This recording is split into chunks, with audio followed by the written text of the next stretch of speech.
Hey, we are live from Arizona. Actually, we're in Sturgis already. How about that? Pretty holy, darn close to being there. yeah. So we'll wait for a few people to get on here, and about 94, 95 today.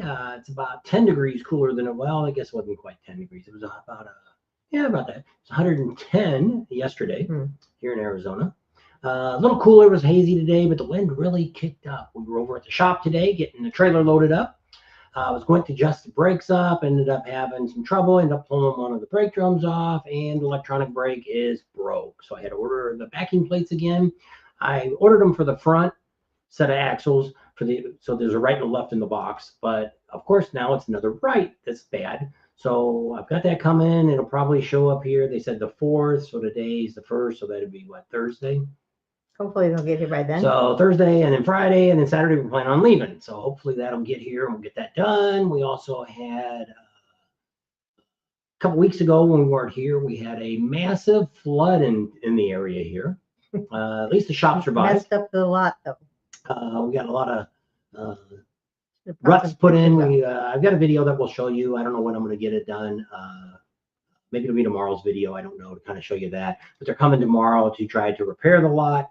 I got to meet the guy over there at 7 a.m. So bright and early in the morning. Have to go to bed early tonight. Yeah. So we'll see who all comes on. Got a few things to talk about tonight. We're going to talk a little bit about Sturgis because we're getting ready for Sturgis, and people want to know, what are you going to be doing in there so long? So we're going to kind of tell you some of the things that we'll be doing while we're in Sturgis. Actually, the Black Hills, and it covers. A lot of people don't always, if you've never been to Sturgis, the difference between Sturgis and any other rally is it's like almost 3 states. So you've got, you've got South Dakota's got a whole lot of stuff going on. You can go over to Montana. There's some stuff going on there. There's some stuff going on in North Dakota, and even sometimes in Colorado, there's some stuff going on that you can go out and check out and things like that. So there's a lot of things, and the differences, especially anywhere in the Black Hills, anywhere within about a 200-mile ride, they cater to motorcycles during the rally. They give you special parking. They get, it's right up close. All the businesses are open. Nobody closes because they're afraid of the big old bikers coming into town. That's some of the cool things about Sturgis that you don't see at any other rally. There's so many things, just like in Daytona. Daytona doesn't really want bikers there. You go to Myrtle Beach, the city of Myrtle Beach really doesn't want motorcycles there. So a lot of these towns, sometimes we're in the towns in Florida, some of the businesses actually close up because they don't want to be open during the weekend when the bikers are there. They're afraid their store might be trashed. And most of them don't realize the money that comes into these rallies. The average bike is probably about $25,000. So it takes some money to buy a bike. If you've got a Harley or even an Indian, some of the people have been talking about Indian, and I was looking at some of the prices when we were just down at Daytona. Their full dressed Indian was $48,000.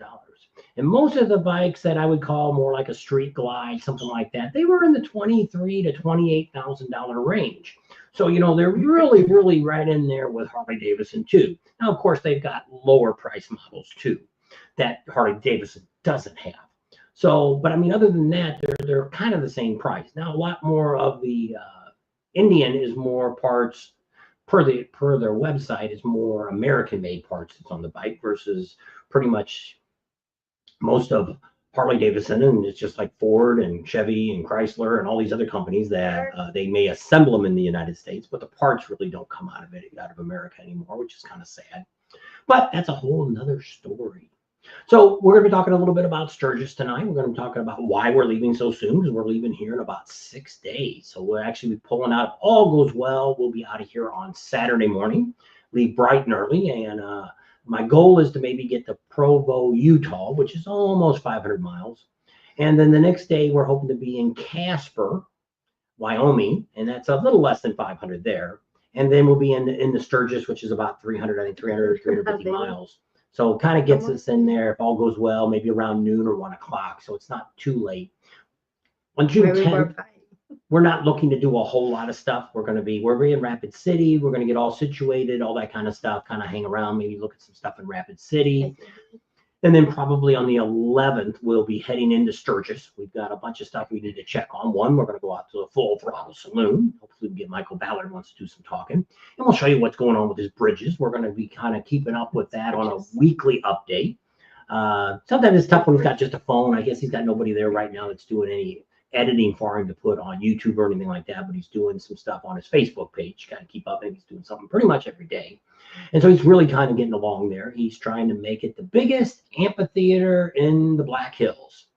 He wants to get right up there with any of you have ever heard of it in Colorado, Red Rock, which ain't gonna get to be like Red Rock. They got a lot of seats that you can sit in, not standing room only.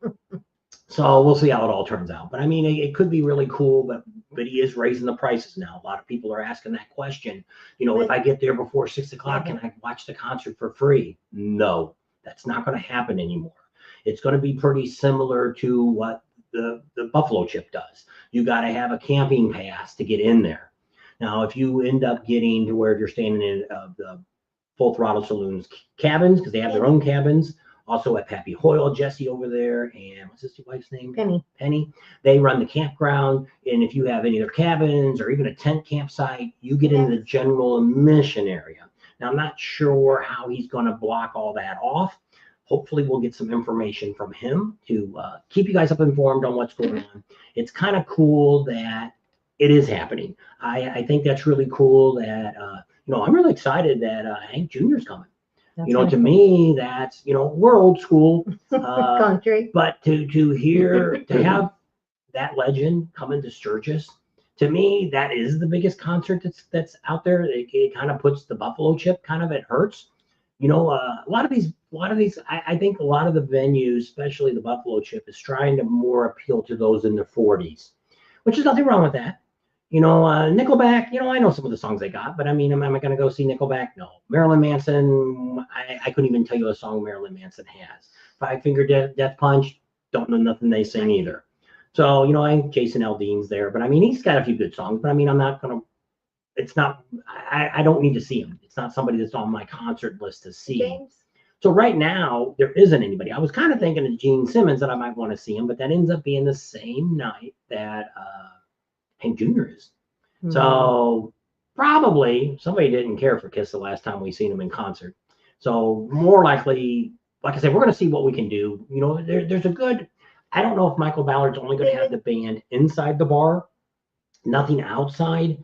When he kind of talked on one of his first Facebooks a couple of weeks ago, about a week or two ago, he was saying that the first section you'll be able to get out in, where all the bars and all that is. They have the old Wheel of Death in there, cage that was all up in there, and it would start from that second pavilion back. It would be the concert area. Mm-hmm. But I'm kind of looking at, I don't know if you've got the bridges that are in front of that.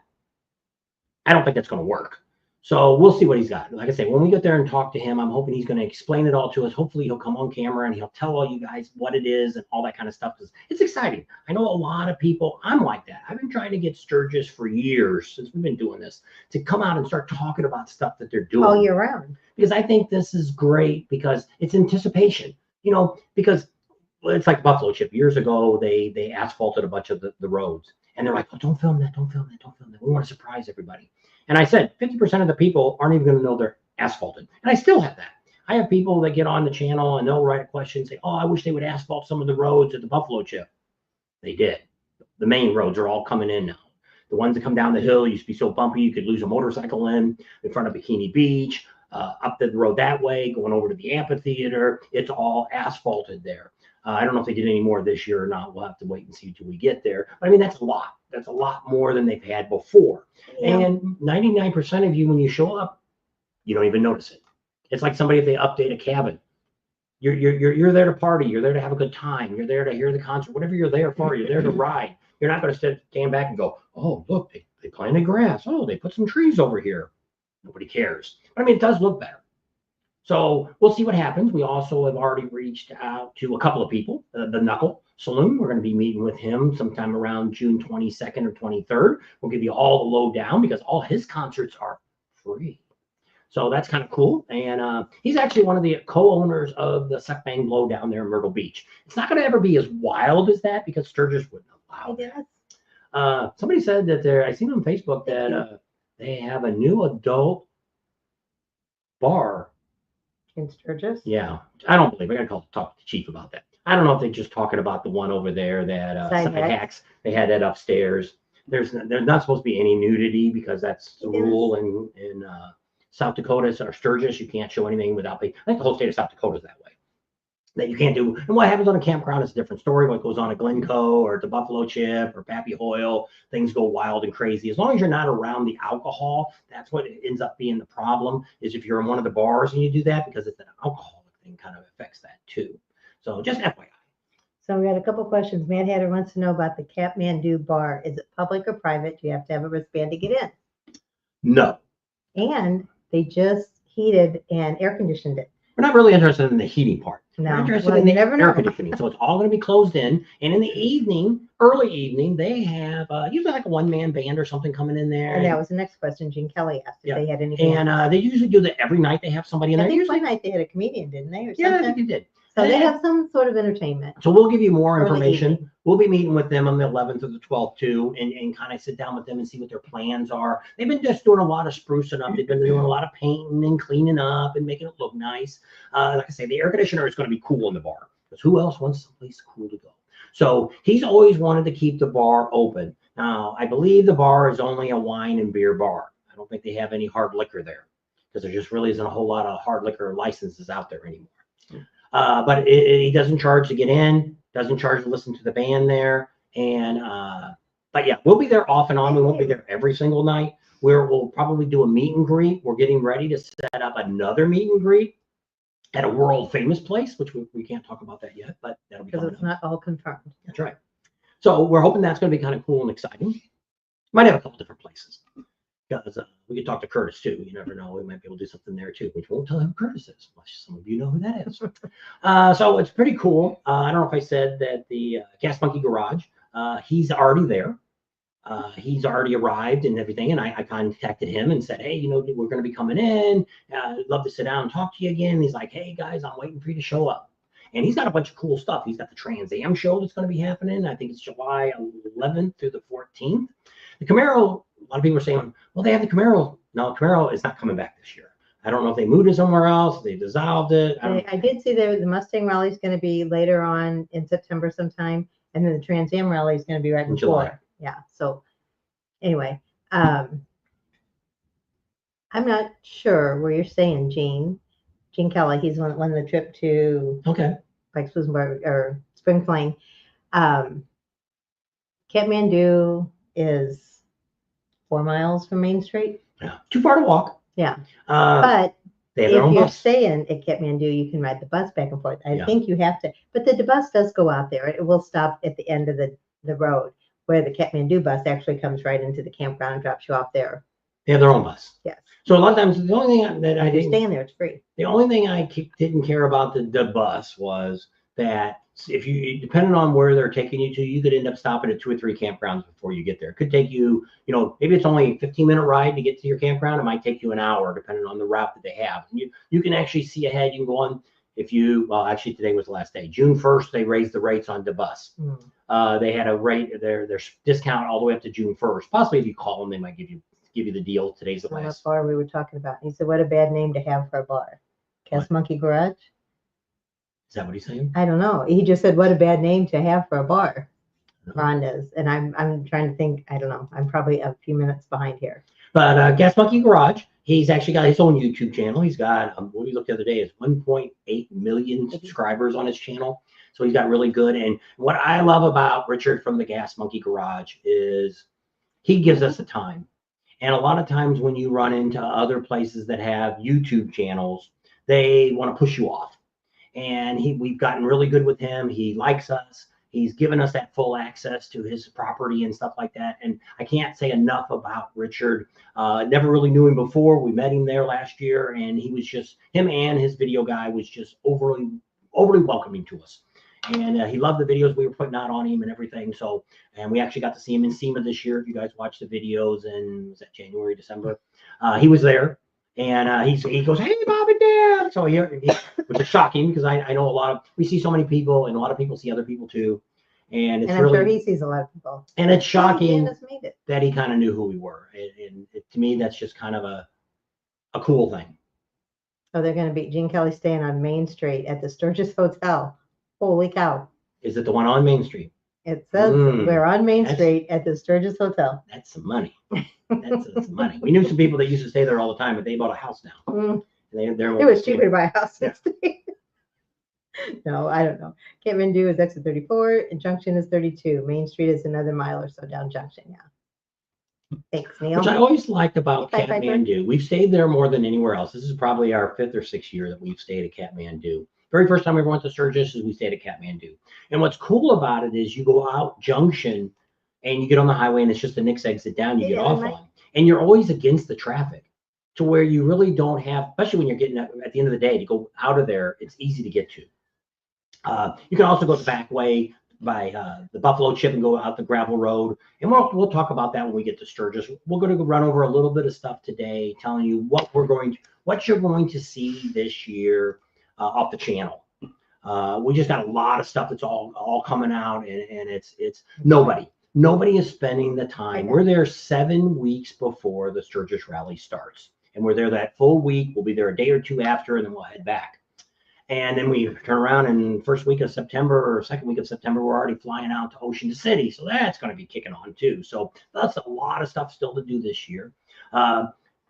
Oktoberfest is back on. So we're still waiting for the city to come up with the money for our airline tickets and all that, but they told us they would. And so we're waiting on that. We already put them on credit card. The hotel is Teddy Morris is sponsoring us for the rally time. We're there from Wednesday till Sunday. Just during the rally, they gave us the time, and we're at his hotel and then at the Clariton.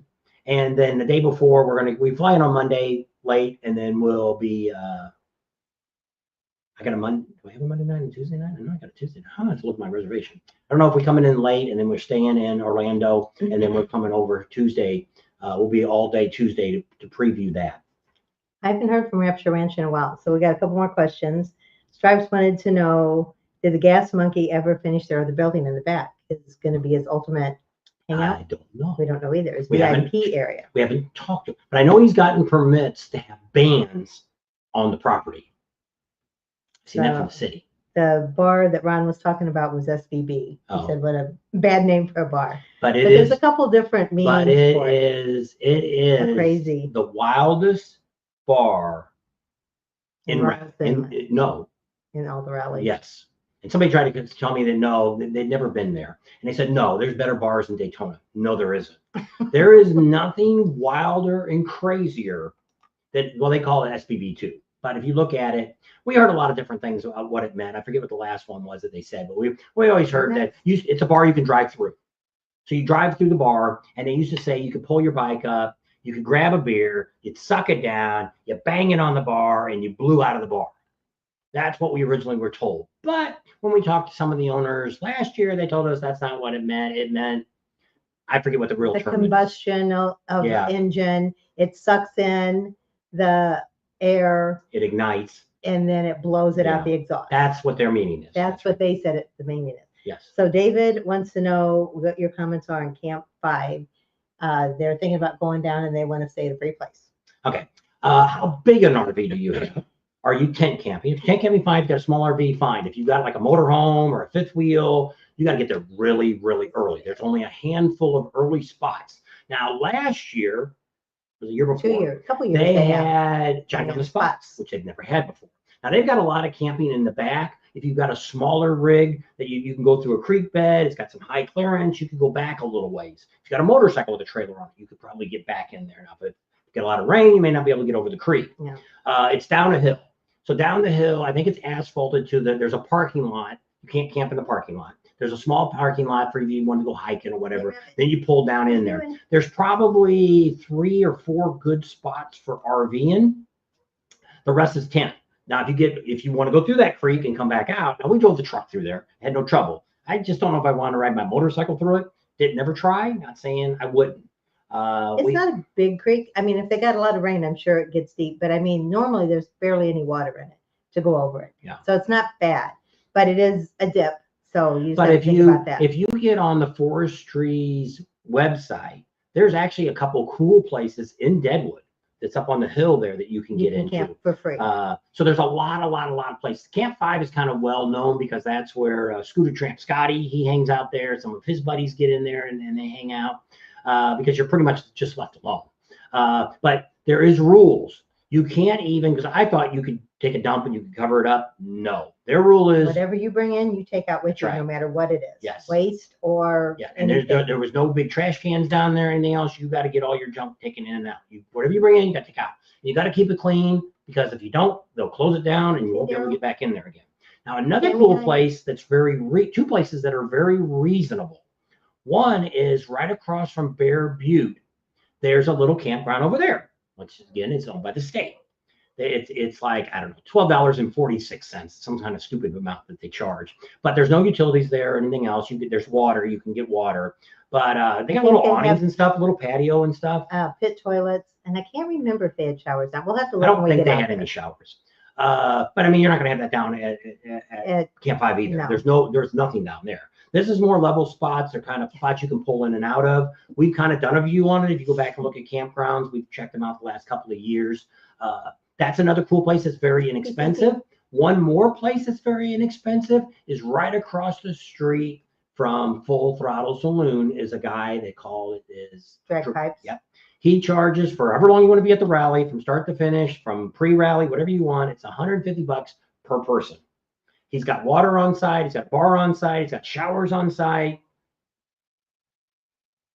But you're across from the Buffalo Chip or the Full Throttle Saloon. You're across from the Full Throttle Saloon. So you're 7 miles outside of town. It's 7 to 8 miles to get to what's Junction there, and you make a right go into town. 7 miles down the 79. So you're about 10 miles outside of town.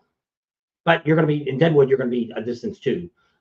Camp 5 isn't that far from Deadwood. It's probably another 2 or 3 miles to Deadwood. So you're almost in Deadwood. It's one of the last hills you go over.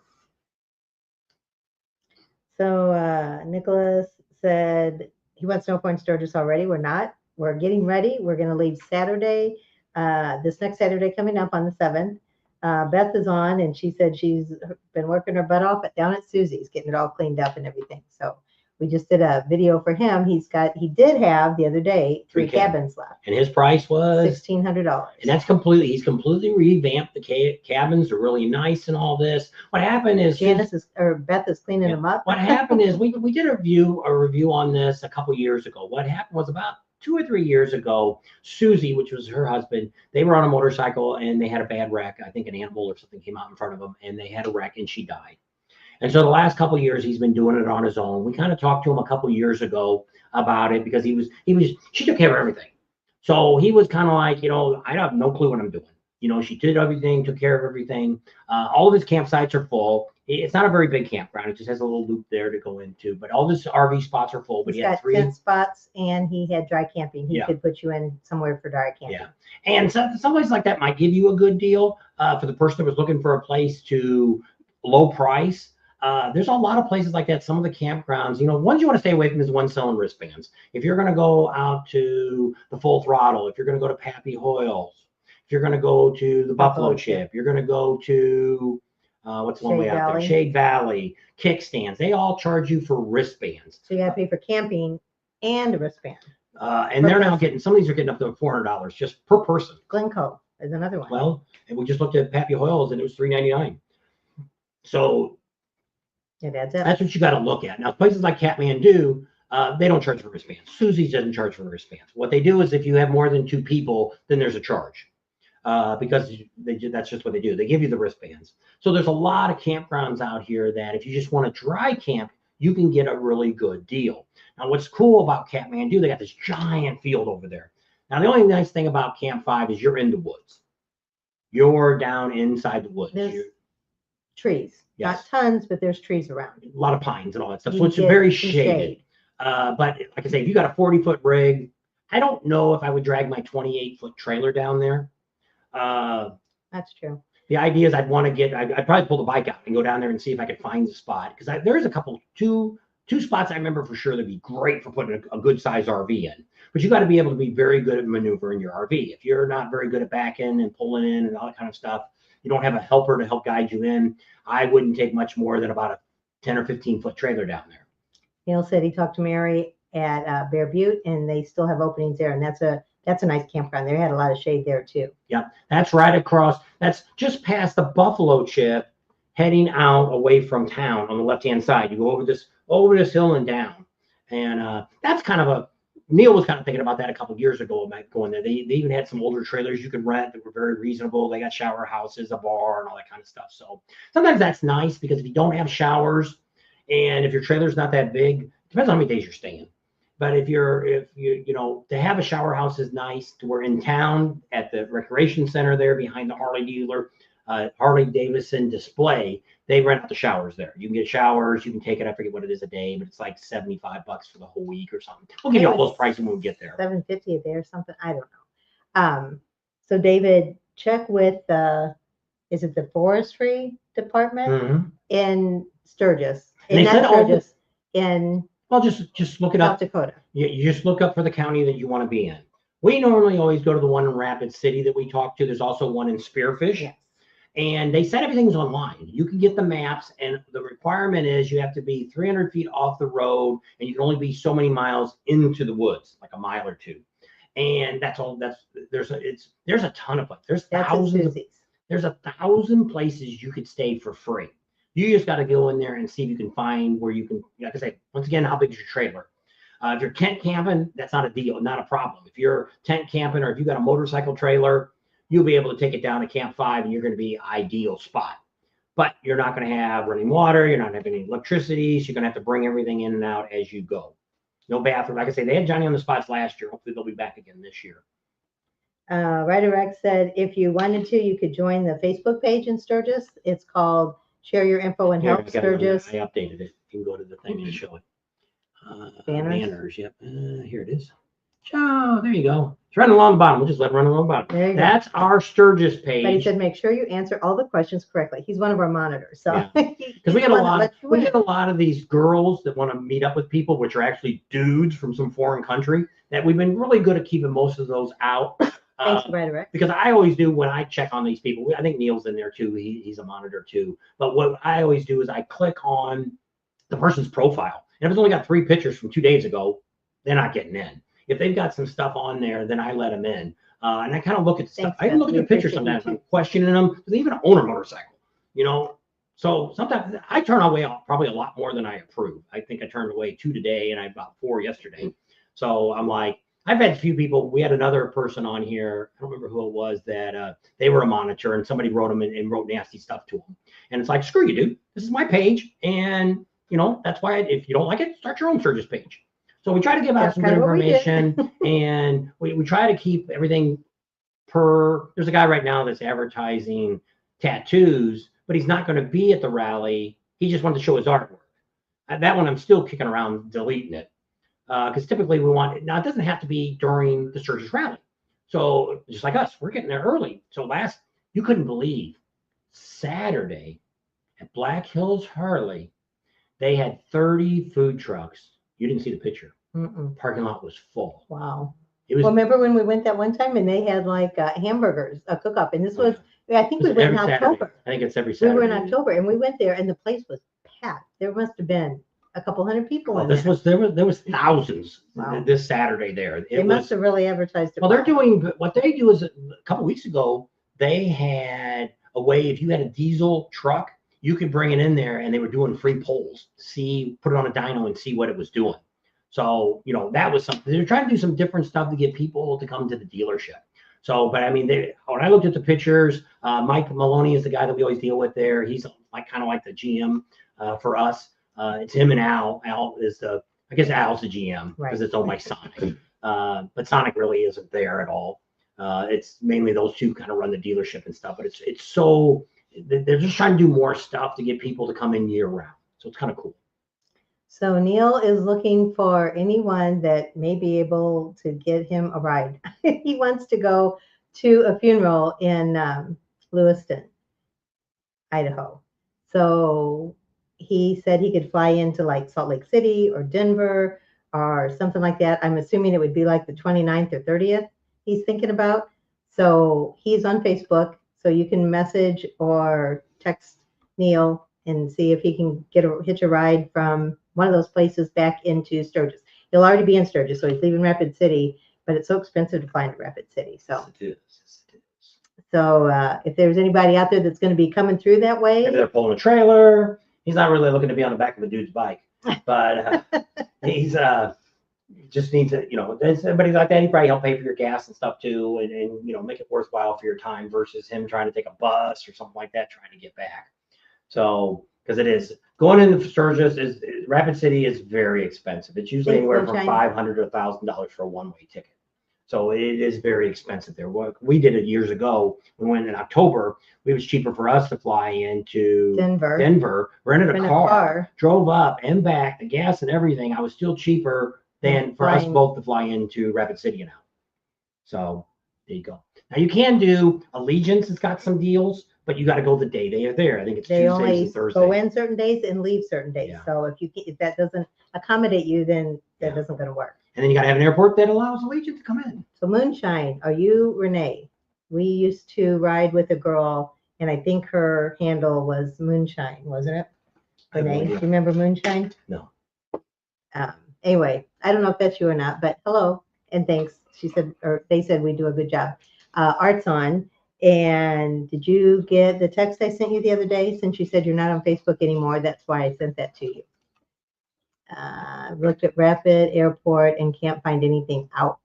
So you need to get out of Sturgis is what you're saying? I don't think anybody would be leaving at that time going that way. I don't know. Well, you have to. Rider says, sorry, Neil, but cash, grass, or no one rides for free. Yeah. Neil says, I hear that. Yeah, did you look at the buses? I don't know. Is there even any trains? Trains, planes, and automobiles? I would think there's a bus that comes in through. But it's probably going to take you a couple days. Well, I don't know. You just have to look at it and see what the deal is. It could have something that's going like to Sioux Falls and it stops along the way. I don't know. I took a bus one time from Chicago to St. Louis, and it took me. You almost might want to look at there. There used to be a place in Rapid City. It was like a little gas station that rented cars. They weren't brand new cars. They weren't too bad. Figure out the days you want to go. We could get a hold of Doug and get a phone number of the rental place there and see what it is. But it might be, I don't know what you were looking at airline tickets. But I mean, I don't know how long you're going to be gone. You're only going to be gone, what, 3 or 4 days? Yeah, probably a day to get out there, a day for the funeral, and a day to get back. Or the celebration of life. But you might be able to rent a car for maybe $150 or something plus your gas. Might be cheaper than clicking a fly in. All right, so we want to take a quick break and a commercial here because we want to talk about our veteran helmet that we got going on here. This is the ultimate smart helmet ever. This thing does everything. It's got a 1080p camera up in the front. It's got heads-up display, which you can see inside on the screen. It's got dual rear cameras in the back, so you can see people coming up on you. It's got dual proximity sensors, so if it's kind of like a car, like my truck. It lights up and shows you that somebody's coming around your side on you. Don't change lanes because there's somebody there. It's got crash detection on it, so like if you had a crash, it's going to notify if you've got your Bluetooth set up. It's going to call 911 for you. I heard about that at one of, I think it was in Sturgis. Over those last few months, that somebody had a wreck and got knocked out, and the only reason they're alive is because their Apple phone called 911 because the phone sensed that it was in a crash, and they found the guy. And they said that if it wouldn't have been for that, he would have died probably on the side of the road, down in a ditch. They wouldn't have found him. They needed that for that guy a couple of years ago. They couldn't find his friend. So you can go up to a 512 gigabyte expandable storage in it. It's got a 4-core Bluetooth in it. It's got hands-free operation. It's got a photochromic visor, which tints for you. It's also like the progressive lenses. In the daytime, it's dark, and at night, it's clear. Yep. It's got LED lights in the back, so when you're hitting your brakes and all that stuff, it kind of lets them know that you're stopping. It's also got comes with a helmet mount that you can lock it to your handlebar. But what's cool about it is somebody steal this sucker, it will track them. They could never get rid of that because once you've logged in on this thing, it's your helmet. I don't know if you can change it or not. We're not plugging anything into it. I haven't even sat down and read all the instructions yet, but it's made by Intelligent Cranium Helmets. We met them. It's a veteran-based company, American. The other cool thing about this helmet is it's super light because it's made out of carbon fiber. That's right. And so it doesn't going to kill your neck. There's been a lot of reviews, and that's what people say, that they went for a 4-day trip, and he said couldn't even tell I had a helmet on. So that's pretty cool because my neck. So we're doing is we're raffling this off. So if you go to our change the thing up there. No, yeah, there it is. Bike builds for vets. For $25, you can get into the entry for the raffle. For $100, we'll give you 5 chances to get in, and all this money is going to our Bike Builds for Veterans, which is 501c. It's 100% of the money is going to buy motorcycles. We're fixing them up. We got the one now. If you go to that page, you can actually see the '98 Fat Boy Street Stalker on there. You can check that out. It's a cool bike. Art that's on here. He bought the tires. He's actually a veteran, and he wanted to make sure the veteran had good tires, so he got some tires for it. We've rode it a little bit there in Arizona Bike Week. It is a super cool bike. We want to give a big shout out for Red Rock Harley Davidson. They're the ones that supplied us the bike. We also want to give a big shout out for Amsoil Adam because he sent us all the oil and the filter, so I was able to do that. Big shout out for those guys. So we want to thank those people to start off with. I got a speedometer I still need to install on it, and ignition switch, and it should be ready to go.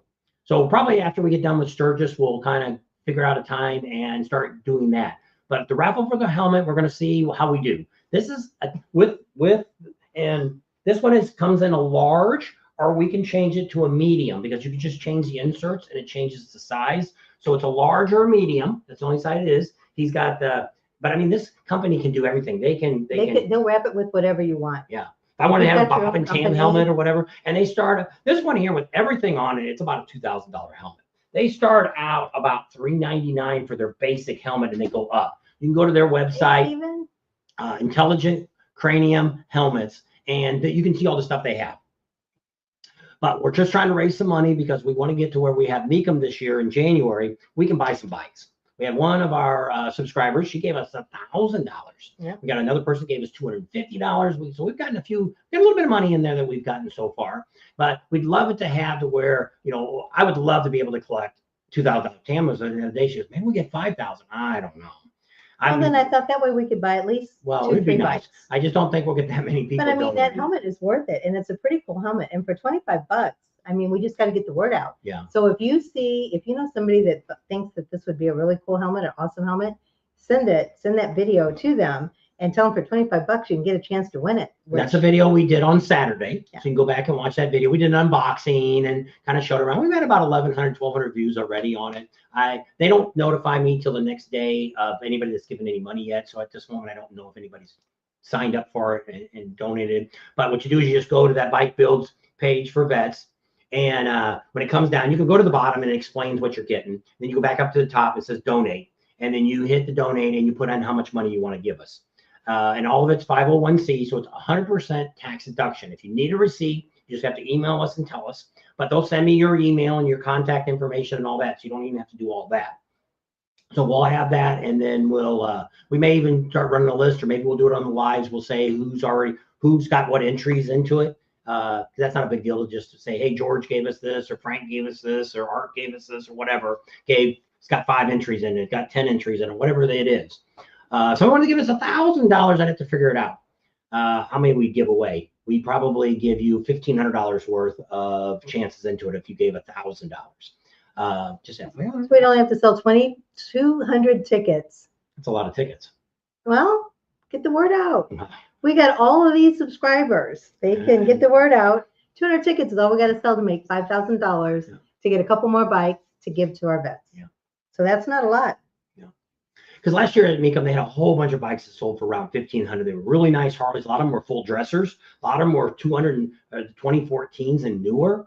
And there, what's cool, if it's 2014 or newer, we can get more parts from the vendors that we've been doing shout outs for and all that we've been doing. So that's really cool. So that's the end of our commercial for today for Bike Builds for Vets. To get that helmet. She's on the wagon here. She's ready to go. It's a really super cool helmet. Oh, I'd love to keep it. Red Helmet Postman Frank said, how about that? And Steven said they sold 159 bikes. There you go. That was in Myrtle Beach. So that's really good. They sold about the same amount that they did at Teddy Morris. I think they sold, is it Teddy Morris? Panama City. Panama City. No. Who told us that they were planning on selling 160 and they sold 164? Maybe it was Daytona. Kelly told us, I guess. Okay. Somebody, I'm not sure. I think it was Kelly. But that's not bad. That's not bad for Myrtle Beach. Did really good. They sold over 100. Anything over 100 bikes is really good for in a week's time. So Rowan, you still going to Sturgis? I'm assuming you still are, but you haven't been on a whole lot, so I don't know. Well, I see them on the regular videos. So we'll go through the timeline real quick here. Next video, our next rally starting is, you can't believe we're at 61 days to Sturgis opening day. It's getting down there. Next rally for us is Ocean City, which is 101 days. Bikes, Blues, and Barbecue is 122 days. Biketoberfest is 137 days. So, yes. And that kind of wraps us up. And then after that, we have SEMA. And then we start back up with the Mecum auction. We get to see him too in Sturgis, Big Ben. He's bringing in the fight stuff. Yeah. So, bare knuckle fighting. So a lot of cool stuff. And so we'll talk a little bit about what you can expect to see on our channel once we get there. Starting pretty much June 11th is when we should start having videos on Sturgis coming out, because by then I've already worked a day to show you what's going on and where we're at and all that kind of stuff. But we start out first with, because we stay in Rapid City for about 2.5 weeks. We're going to be in Rapid City. And there we do all of everything that's on that side of the world, which is everything from Badlands out there, Walls Drugs. We're probably not going to do the old West Town. We did that a couple years ago. We're not probably going to do that again. We'll do Needles Highway, do Iron Mountain. We're going to go over to Custer. We're going to go out to Custer State Park, show you the bison. We'll show you tricks on how to see them, what times a day to go, what things cost you. Because there's two things I have to tell you is, if you have what's your pass called? America the Beautiful? America the Beautiful pass. That is only a federal pass. So that only gets you into the Badlands and gets you in the Devil's Tower. That's the only two federal property out there. Mount Rushmore does not charge you to get in. They charge you to park. So your pass doesn't work there. So your pass won't work unless you have a South Dakota pass. You're not going to get any kind of discount going in. But the key is, it's good for 5 to 7 days. So, but if you go down Needles Highway, you have to have a state pass. You have to have the ticket to get back, to finish out of the road. You have to turn around and go back. So, because that ends up at the end, it ends up in Custer. A couple miles of it's in Custer State Park. So once you figure out, you go that way. If you don't see the bison one day, you can always come back. That's up there. Iron Mountain is not in the loop, so you don't have to worry about that. So those rides are the rides we try to get done right away. Nobody there specifically will be speaking to. We are working out now with the DOT for Highway 385. We're hoping to meet up with somebody there the first week or so that we're there to kind of give you a rundown. Typically, they have the 385 should be completely drivable once the rally starts. From that Friday, the 1st, till it's over on the 10th. That's how they have it. If somebody in South Dakota has already told me that that's supposed to happen, that's supposed to happen. Not saying you want to ride your bike on it. We will ride my bike at least on that road and show you the full road, the full video, exactly what it looks like, how we talk about it as we're on the road. Well, someone was just up there a couple of weeks ago and they said there's a section that is completely impassable. Yes. It's closed right now. Yeah. But by the time rally comes, I'm sure they will have some section of that open to get through. So you're not going to have to go way out. So we'll show you. So the only bad thing is it's really a cutaway from Deadwood. If you're coming from Spearfish, Deadwood area, and you want to go down to Custer, that's kind of a cool ride to go on. But we're going to show you some other options. Like one person asked us about Roachtown Road, if they ended up asphalting the other part there that comes out at the Sugar Shack. And if any of you have ever heard of the Sugar Shack, it's supposed to be, I've never ate at Sugar Shack. We will this year. Yeah. Supposed to have the world's best hamburgers. We'll see, because that's my specialty. Besides chicken, we already found the best and chicken barbecue. place. Yeah. Auntie, let me see. He's got a whole list that he's the best at knowing what it is. So Postman Frank, are you Harley Frank? Because he wants me to give Neil his info, and I don't know if I've got a Postman Frank. I've got a Harley Frank. If not, you can email us with your phone number and we'll pass it on to Neil. And Or you can go on the There's a message. poll, 58 days. If you're a Facebook person, you can go on. You can get on the Neil's channel and you can just hit Messenger and you can send him his phone number through that. Neil's always on Messenger, so he's easy to get a hold of through Facebook. So what else are we going to be doing? So we're going to be meeting with somebody from 385 to talk about that, tell us what's going on, all that. We'll give you several updates on 385 because that's where the world's best chicken is. We're probably going to eat it 3 or 4 times. Probably eat it 2 times within the first 2 weeks we're there. Hey, rather, because we're going to be on that side of town. That's right, closer. So pretty cool. We'll hit all those little towns that's over there. Hill City. What's the other little towns there? Hill City, Keystone, Custer. You can go down a little bit further. We wanted to go to Hot Springs. Yeah, we might make it this year to Hot Springs. We want to go down there and check that out. And then I guess Elder Box, that's all up by Rapid City. And then where the Air Force Base is, Ellsworth Air Force Base. There's a cool museum there you can go in. Yeah, last time we went there was during 2020. And then couldn't really get in, only outside. And so we might make it back there and kind of go through there and maybe get some information because they have a ride that you can actually, Neil's done it before. You can actually go out on the runway and get a picture with your bike with a big bomber and all that. And you get to ride down the runway and then they bring you back around. I think they come back they ride in the Sturgis, I think, but I'm not sure. They have lunch somewhere, I think, too. Ask Neil knows. Yeah. And so a lot of cool stuff. So that's starting out the first couple of weeks. You're going to see all that on our channel. We'll talk about everything. We'll tell you best places to stop and get photos because what we've been able to find, what makes us different from everybody else is we have so many people just like Beth. She lives in Sturgis. We have a lot of great subscribers that actually live in the Black Hills area. Yeah, Doug and Chip and a lot of you guys. And so you're always helping us by feeding us. That's how we found the chicken place, you know, and Moonshine Gulch. You know, we would have never found that. I love that because whenever I get, so is Steven. When I get people come up to me and when we're in Sturgis, we're passing business cards out of, oh, I've been here 40 years. You can't tell me nothing. But you know what Moonshine Gulch is, that dude? What's that? I said, then apparently you don't know everything because that's one of the coolest bars to ride to. And if everything's the road which we did it last year, you could go down. It's Roachtown Road is the coolest road to go down. It's really windy. It's not very busy. A lot of farms, a lot of horses and cows and stuff you see. Really windy. Great little road to ride on. No switchbacks, but it's just nice sweeping curves. And you get down to the bar. It's really cool. It's just a little town. They got an ice cream place across the street, a post office. I think there's somebody that sells junk there, tourist crap. And then they've got the bar that's a hamburger and beer bar only. But on Sundays, they have bands out there on the street. And then it used to go into a rock road that took you out. Moonshine Gulch. Yeah, and we would make a left-hand turn. Last year, we drove down that road, and it was just a fine chat. It was like a tar chat road. It really was really good.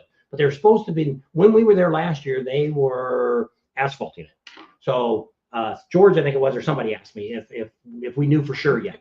We don't know.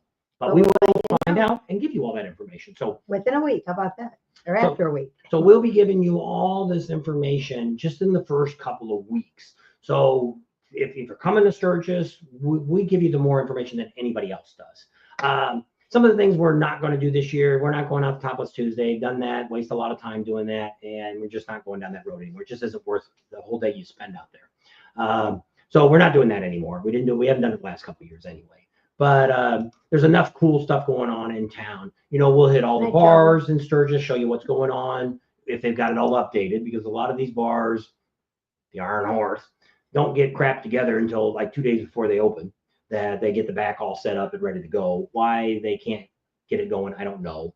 But the Knuckles done a bunch of cool stuff. I've seen some of his videos on Facebook. We reached out to him, and he's all ready for us to stop in and talk to him.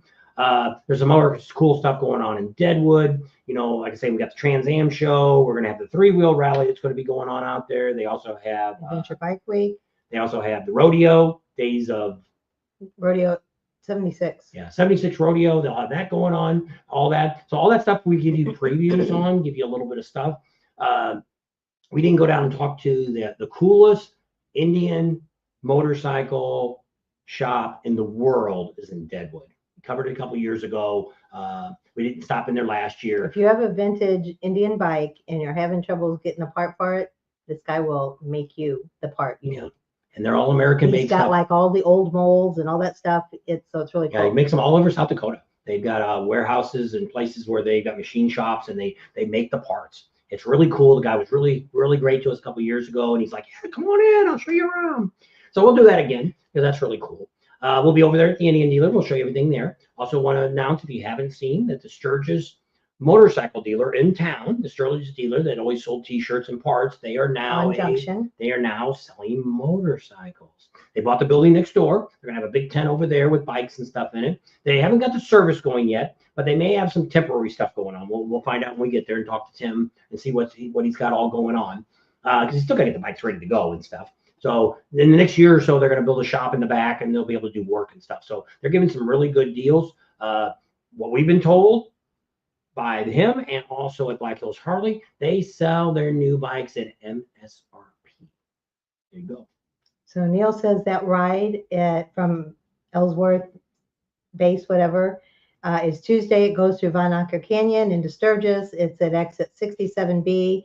It says, don't take the wrong way to follow the museum by the gate. I don't know what that means. But you make sure you have to wear, to get on the base, you have to have your boots, you have to have jeans, you have to have insurance to show your insurance card, you have to have a license that shows you've got a motorcycle endorsement, and you have to have a helmet. Isn't that right, Neil? You got to have a helmet too to get on the base. I'm pretty sure you have to have all that to be able to get on the base. We've done that before, ridden to a base. That's what you got to have. James Hyde, are you going to go to Adventure Bike Week and Sturgis again this year or not? He said he was glad he had his bike to go out there through all the 385 a couple years ago. Gerald says, just to clarify, Sugar Shack is where they have the best fried chicken? No. No. It's called... We're not telling you. It's out at the lake. Where the dam is. It's like Patella? It's off the 385. Patola. Yeah. Patola Dam. And it's the only restaurant that's there. They only sell chicken and ice cream. It's right at the marina. And that's where people go to get their passes to get their boats. And they've been in business for like 30 or 40 years. Used to be probably a longer house than that. And a chicken they sold. Sugar Shack is on the 385 too, but it's right on the 385. And it burnt down a few years ago, or they had a kitchen fire and they redid the whole place. And it just opened, I guess it's last weekend. A couple weeks ago. Memorial Day weekend, I think, is when it opened. So I just had seen that. So and that's really cool. We're going to stop by there because that's always, we missed that. We never got a chance to go there. People always asked us and we never went. And never got to go. So we're going to make sure this year we are going to the Sugar Shack. We'll check it out, have some burgers there and hang out. They got a deck and stuff on it. Rowan's not going to Sturgis. He said he's not going to be able to make it. Hey, did you already cancel your cabin? Neil, I'll be trying for the next Sturgis. Okay, we should be there for that. We love motorcycles. We rode a dirt bike on there, the paved road back. So I guess they rode the dirt road there and then the paved road back. It's not really dirt.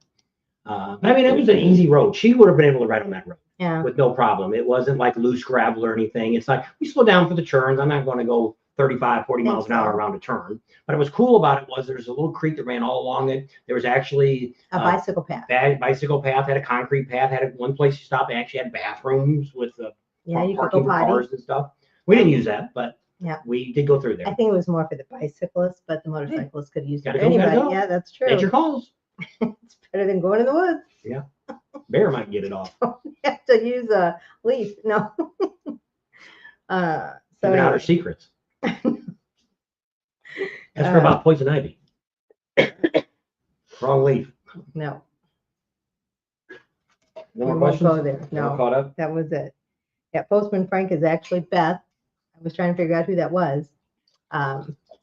She said she took her son's phone because her phone died. So she's using her son's phone, which is Postman Frank. So with Beth, she's also got some rooms to rent.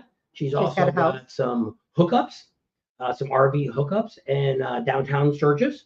So if you're interested, if you're on here now, you can kind of grab a hold of her. You can also go to our Sturgis page. It's running along the bottom here. She's got a couple of them posted on there, so you can contact her through there. But yeah, we've been talking to Beth for years. She keeps us up with the city and all this stuff. And all the craziness. There's some craziness coming up tomorrow because of the mayor's. So we had flat track racing last year in downtown Main Street, which I didn't really realize that it was the city wanted it there. They wanted it downtown. I thought it was flat track wanted it downtown. So the flat track really wants to go. For years ago, for any of you who've been going to Sturgis for years before we ever started going, there's a racetrack, a quarter-mile track out by the high school. And they've gone back and forth, and the property really, they've had, I think they have the county fair there right before Sturgis happens. That's about 4-H or something going on. That's about the only thing I think that's ever done out there anymore. And so the flat track actually wants to improve that and start doing racing out there with Jack Pine Gypsies, which is way to go. That's stick right, with, stick with the local business. Who started it all. Yeah. So what happened was the city ended up making a deal for a 5-year contract with the flat track racing. Well, the deal was if you didn't get enough sponsorships and if they lost money, the city would have to go with the flat track and split the money that they lost and cover that. Well, they signed the agreement and said, we agree to that. We'll get plenty of sponsors. Well, finding out from a document I seen today, they only got $20,000 worth of sponsors. They should have got over 200,000, which is what I think Flat Track had, that part of their money that they came up with. So the city, the person that takes care of the sponsorships, I don't know what happened. Not my problem, not my business, not anything else. So now the mayor wants to cancel the contract and not have any racing at all in Sturgis for the flat track racing, which the bad news is he breached a contract, which is going to cost the city a bunch of money. So the idea I would do if I was the city would be to say, hey, call up the flat track, call up the flat track people and say, let's make a deal. You know, we don't really have $500,000 to give you right now to work with that. Let's do something with that track out there and we'll give you the next year or whatever free. We won't charge you for using the track.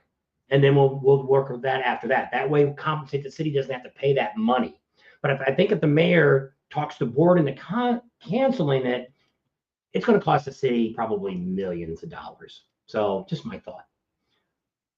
Bad news about all this is the city of Sturgis has gone through a total rollover. I don't think there's anybody on the city council that was ever there before. Yeah. The lawyers, the tax people, the business agent. He's now not busy. He's administration agent or whatever he is. We got to call it to him. He never called us back. Hello.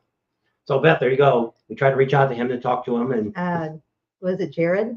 Yeah, I think that was his name. I don't know. I've got his never called us back. No, and that was last Wednesday. Yeah. Wednesday or Thursday. And so we figured we'll try him again this week again. Maybe he's off. Maybe he's on vacation or something. Anything's possible. But he never called us back. And so Beth says they went to Sugar Shack and took pics. It was excellent. She said. There you go. And a lot of locals love the show. See, that's the coolest thing about Sturgis is there's people just like Beth that know the great places to go. And just like here, she went out there and said it was excellent. And that's what benefits our channel versus everybody else. Because not everybody else is that interested in Sturgis. Yeah, they come in and do their videos and they leave. Us, we're constantly talking to the Full Throttle, the Buffalo Chip, the dealerships, you know, Fozzie out there, the museum, all these people we constantly are in contact with. You know, Uncle Louie's, Anessa that has One Sexy Biker Chick. She's actually in town now. And oh, she's up in Sturgis too? Yeah. Wow. She went riding the day. It was her birthday. Nope. Or yesterday. It was her birthday. Was I in your phone?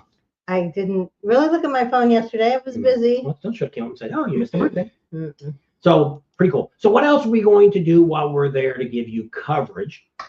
Is one, all those events we talked about. You'll see the rodeo. We don't do a whole lot. We cover a little bit of the parade and some of the excitement that's going on down there. The 3-wheel rally, you know, Amsel Adam will be there. We'll kind of do a little bit of that. Probably just do a day or so down there. The Adventure Bike Weekend, we'll be there for a couple of days, kind of checking that out and stuff. We don't have an adventure bike, so we can't go riding with them, but we can kind of tell you what's going on, show you the vendors. You got a person that will give you an adventure bike. Yeah, I don't know. Nate. If he's still on or not. I haven't seen him, but anyway. Beth said that she's going to go to the council meeting with her alderman in my wards to get down to business with the city and the contract.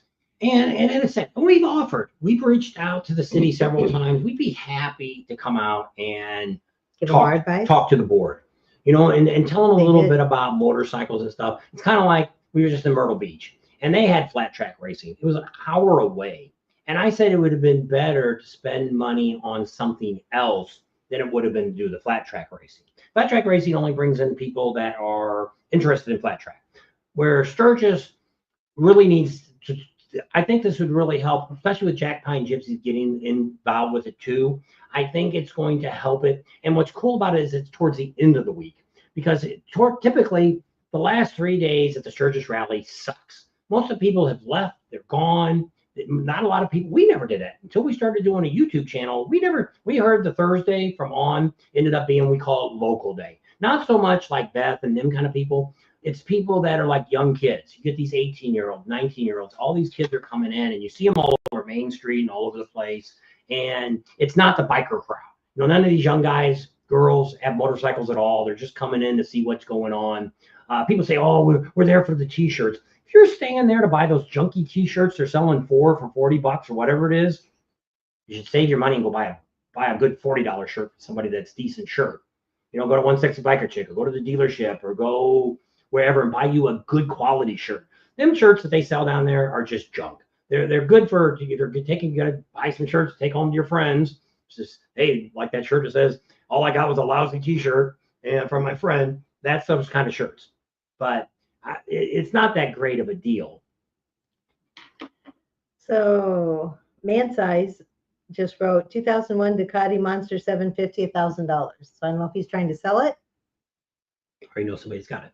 I don't know, something like that. So anyway, and Bob and Dee, whatever you want to make me, I will be thrilled with. So if you want to make a strawberry rhubarb or just a rhubarb, I'm good with it. And he said they just donated $25 for the bike bills for vets. So he's got an entry into getting that really cool helmet. Right now, he might be the only one. There you go. There might be more. Like I say, it takes about a day for them to get back. Now, the new tires.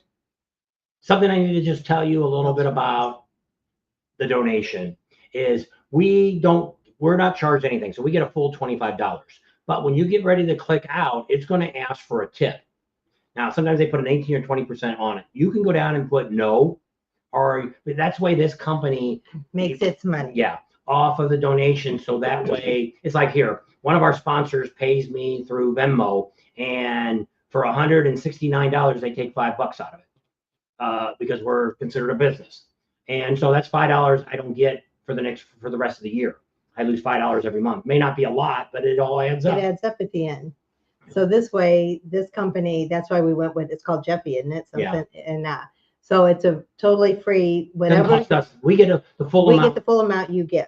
So a lot of times like PayPal, Venmo, all those others, they take a % out. Yeah. Even when we get, if you donate like a super chat here on YouTube or whatever, they take a portion of that out. Yeah. They all get their little hands in the pie. So that's why we went with this Jeffy, because we get, if you want to give us $25, we get the $25. But then they'll ask you for a tip at the end, so you kind of got to watch for that. If you put no, they'll still run it through. Yeah. If you want to give them something, that's great, because they've got I think it's 300,000 businesses that are 501(c)s that they do this for. And because that's what we wanted to do. We wanted to keep the bike builds for our vets. We wanted to keep it 100% goes to the vets. Because if it didn't, if they charged me $3 for the $25, I'd have to put that $3 as an expense. So we're not giving the 100%. So that's why we went that route. Just FYI. So Beth said that we had an old baddie marshal that did the contract for the flat track, and he believes it will go back to the to the Jack Pine Gypsies. She said she'd email us tomorrow after the council meeting. I don't know, because for the Jack Pine Gypsies, they don't really have a flat track there to race on. I don't think out of Jack Pine Gypsies. I know they've got a small track there, but I don't think that's enough to do flat track racing, because they need something a little bit bigger. Because even the one that's out there at the fairgrounds is it's only a quarter mile. But I think that one down at Jack Pine Gypsies is smaller than a quarter. It's pretty much just an oval. Oh yeah, that one. Yeah. They've got the other one that's got hills and all that, but you don't do that with flat track racing. It's a flat track they race with. So I don't know. Hopefully somebody's contacted. There you go. Which we didn't get a time because it's over the weekend. I wasn't going to call him. I'm going to call him tomorrow and see what he knows about what's going on. And which we won't say anything about it, but just so he knows that this is going on. And because he spent a lot of time there with the city too, trying to get things going. And the city just really needs, more than anything else, the city needs to really get going on their sponsorships. They should have a lot more. Sturgis is the biggest freaking motorcycle rally in the world. they should have the most sponsors there is. And I think that's where Sturgis is dropping the ball. They're not going after the big names and getting, oh yeah, they got Budweiser and they got Progressive and whatever else they got, but they're hitting the same old people. They're not going out and getting anybody new. They signed a contract with Flat Track. It cost them just to give them 3 years, and this bill came in. I'm getting to the bottom of it, and we'll make a profit, and we would get any leftovers. So what it ended up, from what I'm reading off of everything, is that they made the agreement that it wasn't going to cost the city any money, but in the contract it says if there's a loss, then the Flat Track and the city would split that loss, and that's where they got this $500,000 bill. Thanks, Mark. That's the way I'm reading it, and that's what I understand from what we're hearing. But because originally they wanted the city to put up like $675,000 before they even came out. Well, people voted on it and said, we don't want nothing to do with that. We don't want the city to have to pay any money. Well, I think what happened was the people in the city of Sturgis didn't realize that when they signed that contract, probably the lawyer knew it, and probably the mayor knew it. You would think, you would hope they would know it, that they signed it saying that, okay, we're not putting any money now, but if we don't get enough sponsors, like I say, the document I seen today said there was only $20,000 worth of sponsorship that the city got for the Flat Track racing, which Mark said a quarter mile is a speedway track.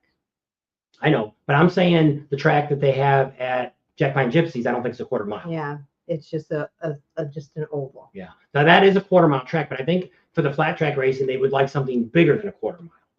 But the quarter mile would work, which I think it's a good investment, because my opinion is, I think the Flat Track will spend money to fix that area up where because That's Jack Pine Gypsies will make it happen. And we hope so. And because they've got support of the city, and they got support of the people that live there.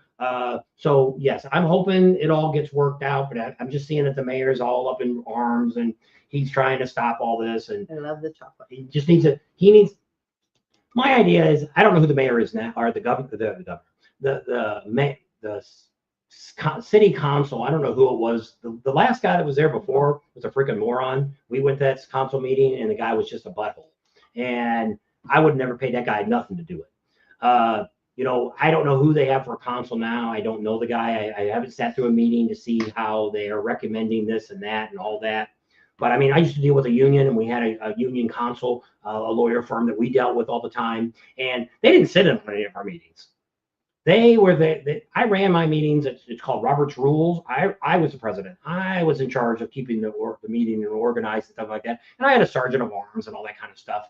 But that's kind of how I did it. I didn't need a lawyer to sit there through my meeting to counsel me. If I had a question, I could always call them. So first of all, that's my first problem I have with the city is, why are they paying this person to be in the council meeting all the time? It's like this guy's probably making more money than than the mayor's getting paid. So I don't know. That's just my opinion. I've never ran a city. I've ran a big union before. Actually, our union had about as many people you have living in Sturgis. So Beth said that's why I petitioned with others to get the mayor out because of the mess for a few weeks. But the citizens heard that, and that they would eat the cost. Like I said, I don't know. Like I said, I wasn't there for the beginning. I don't know. I know a little bit from the Flat Track side. We've got good connections with them. They always talk to us. I haven't talked about any of the mess that's going on. Last time I talked to them, they didn't know if they were going to get a race or not, because the city was holding up. They hadn't decided if they wanted. And that's a problem with this stuff. That's what's wrong with the city of Sturgis right now. Nothing wrong with Beth. Nothing wrong with any of the citizens that live in Sturgis. You don't know nothing about a motorcycle rally. You see what happens there, but that's it. You got to get somebody in there that at least comes in and helps with the rally, that works with other venues. That they've worked on Daytona. They've worked on, Myrtle Beach. They've done Laconia, things like that, where you've got somebody that's got some experience to say, hey, this is a good idea. This is a bad idea. This is what could work. Because it's stuff when I've talked to the Flat Track, just like the sponsorships, they're the same thing they said. I don't know what the city's doing, why they're not getting the sponsorships like us. Flat Track gets sponsorships. By March, they've got all their money from all the sponsors. For the whole year. I find out in Sturgis that it could be August, it could be July 31st before the check shows up. For that sponsor. Yeah. This doesn't work that And way. we've heard, I don't know, it was through their budget or something. Some of the monies that they get from some of these huge corporations, Budweiser, Jack Daniels, all these people, what Sturgis gets is like pennies compared to what some of the other rallies Daytona get. and Myrtle Beach. And it's like Sturgis is bigger than any of those. Yeah. So I don't know. So that's my problem is nothing wrong with the people that run the city.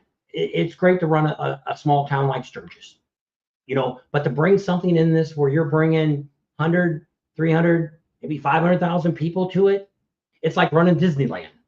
Could your city council and your mayor go to Disneyland and run it for a week? Not going to happen because they have no idea what they're doing. Same thing with this rally here. Everybody's gone that ran the rally the last couple of years. I'm not overly pleased with what's happened, but I mean, when Dan left, what really killed it is when Jerry Coleman left. That's when things really went downhill. Jerry been running it for years. He kind of had an idea. It was his baby. So I really like Jerry. Like I say, I wasn't that involved with the city, so I don't know what was happening at that point. But I think there's still a lot of good potential out of the rally. What? So this rally riding racing says Jack Pine Gypsies have a quarter-mile track. American Flat Track is going to be racing on a lot of small tracks this year. So in the past, the flat track racing was out in Rapid City, out at the track they have out there. That's where it's been for years. So another thing that the city should think about is about 3 years ago, they were going to build a track. I'm not going to say it.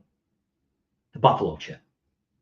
So that's still on the board, still on the back burner, to where if the city doesn't want anything to do with it and they blow this off and the flat track sues the city and gets money out of it, probably just going to go out there to the Full Throttle or the Buffalo Chip and build a really nice track, and the city will get no money out of it. So, it is what it is. I was kind of disappointed that it didn't go out to the Buffalo Chip, but this I liked the race. I was kind of leery about the race too on being downtown. I liked it. It's the first year. People don't realize when you do something, you're going to lose money. Right now, Bikes, Blues, and Barbecue is going hog wild in a town called Perryville, right next to Berryville, right next to Eureka Springs. Which Eureka Springs is one of the coolest places. Rogers is just having some issues. They want to keep it family friendly. Nothing wrong with it. So this Berryville wants to build it up. They've got money. They want to invest. They want to make it into a rally. Well, that's why I keep emphasizing to them. You're looking at 4, 5, 6 years before it really gets to where you're really going to start getting a crowd in there. First couple of years, you'd be lucky to get 100 people to show up. That's because people don't know. Same thing with this race. In their area. Most of the people that were at that race on Sunday was probably local people. But I mean, it was a lot better turnout than I ever thought. The city was happy. Flat Track was happy with the attendance that showed up. I was very impressed with it. I thought there'd be a lot less than that show up. They brought in more vendors. The church had a whole bunch of vendors over there. So, they bought hotel rooms and stuff for all these racers and stuff that came in. So they were spending money in town. And that's what some of the people are complaining too, that, some of the businesses on Main Street, the big bars, they're the ones that really probably made the most money, and they didn't pay anything for it, which I don't know if they did or not. So I don't know. I hope it all works out. But the problem with Jack Pine Gypsies is during the rally, it's lucky there's 300 people there. It's really sad. And I complain about that all the time. And it's possible that I think maybe that's why Jack Pine Gypsies are interested in the quarter-mile track with flat track, because now they're in both places. It's their names everywhere, and people start thinking, "Oh, okay, there's something else going on. Let's go check that out. It's out by the Full Throttle. It's going out to the Buffalo Chip. It's on the way out there. Let's go check that out. It might get more vendors out there. It might be another vendor park could turn into out there. There's a potential there is endless. Right now, that little piece of property sits there, and all it's doing is costing the city money because they're paying taxes on it for sitting out there. So, and they're not getting anything out of it. The school wanted to buy half of the property, which would have been a bad investment for the city, because what the heck are they going to do with the other half of that property? It's kind of like the water park they bought. They sold half of that to the county or the state. They still got the other half. It's just sitting there and paying taxes on it. That's more money they shouldn't have spent. But we'll leave it at that. We don't want to hound on Sturgis. I love Sturgis. I think it's a great little town. It's all politics. Yes, it's all, and the politics is in all these rallies we go to. But a lot more. I wish, which I'm not a big chamber. We used to belong to the chamber. I don't think we signed up last year for it anymore. Didn't really see a big thing. I don't see any benefits. We didn't get any from it. And so other than us telling people we belong to the chamber. But it used to be the chamber ran the rally. Years and years ago. And the city took it away from them. So sometimes it's better to have business people running the rally versus not somebody that's not, because the people that are on the city board and the people, the mayor and all them people, they're in charge of the city. They got to make sure the city stays going good while the rally's going on.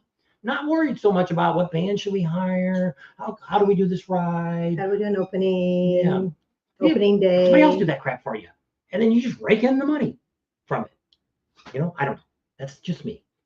I'd run it a lot different. A lot of people said that they wanted me to move out there permanently and run for mayor, but that's what they said about for mayor. And I'm happy to go out there. We told that we've reached out to several aldermen and stuff like that and said, hey, we're Bob Tam. You pay us to come out there, an airplane. You give us a place to stay.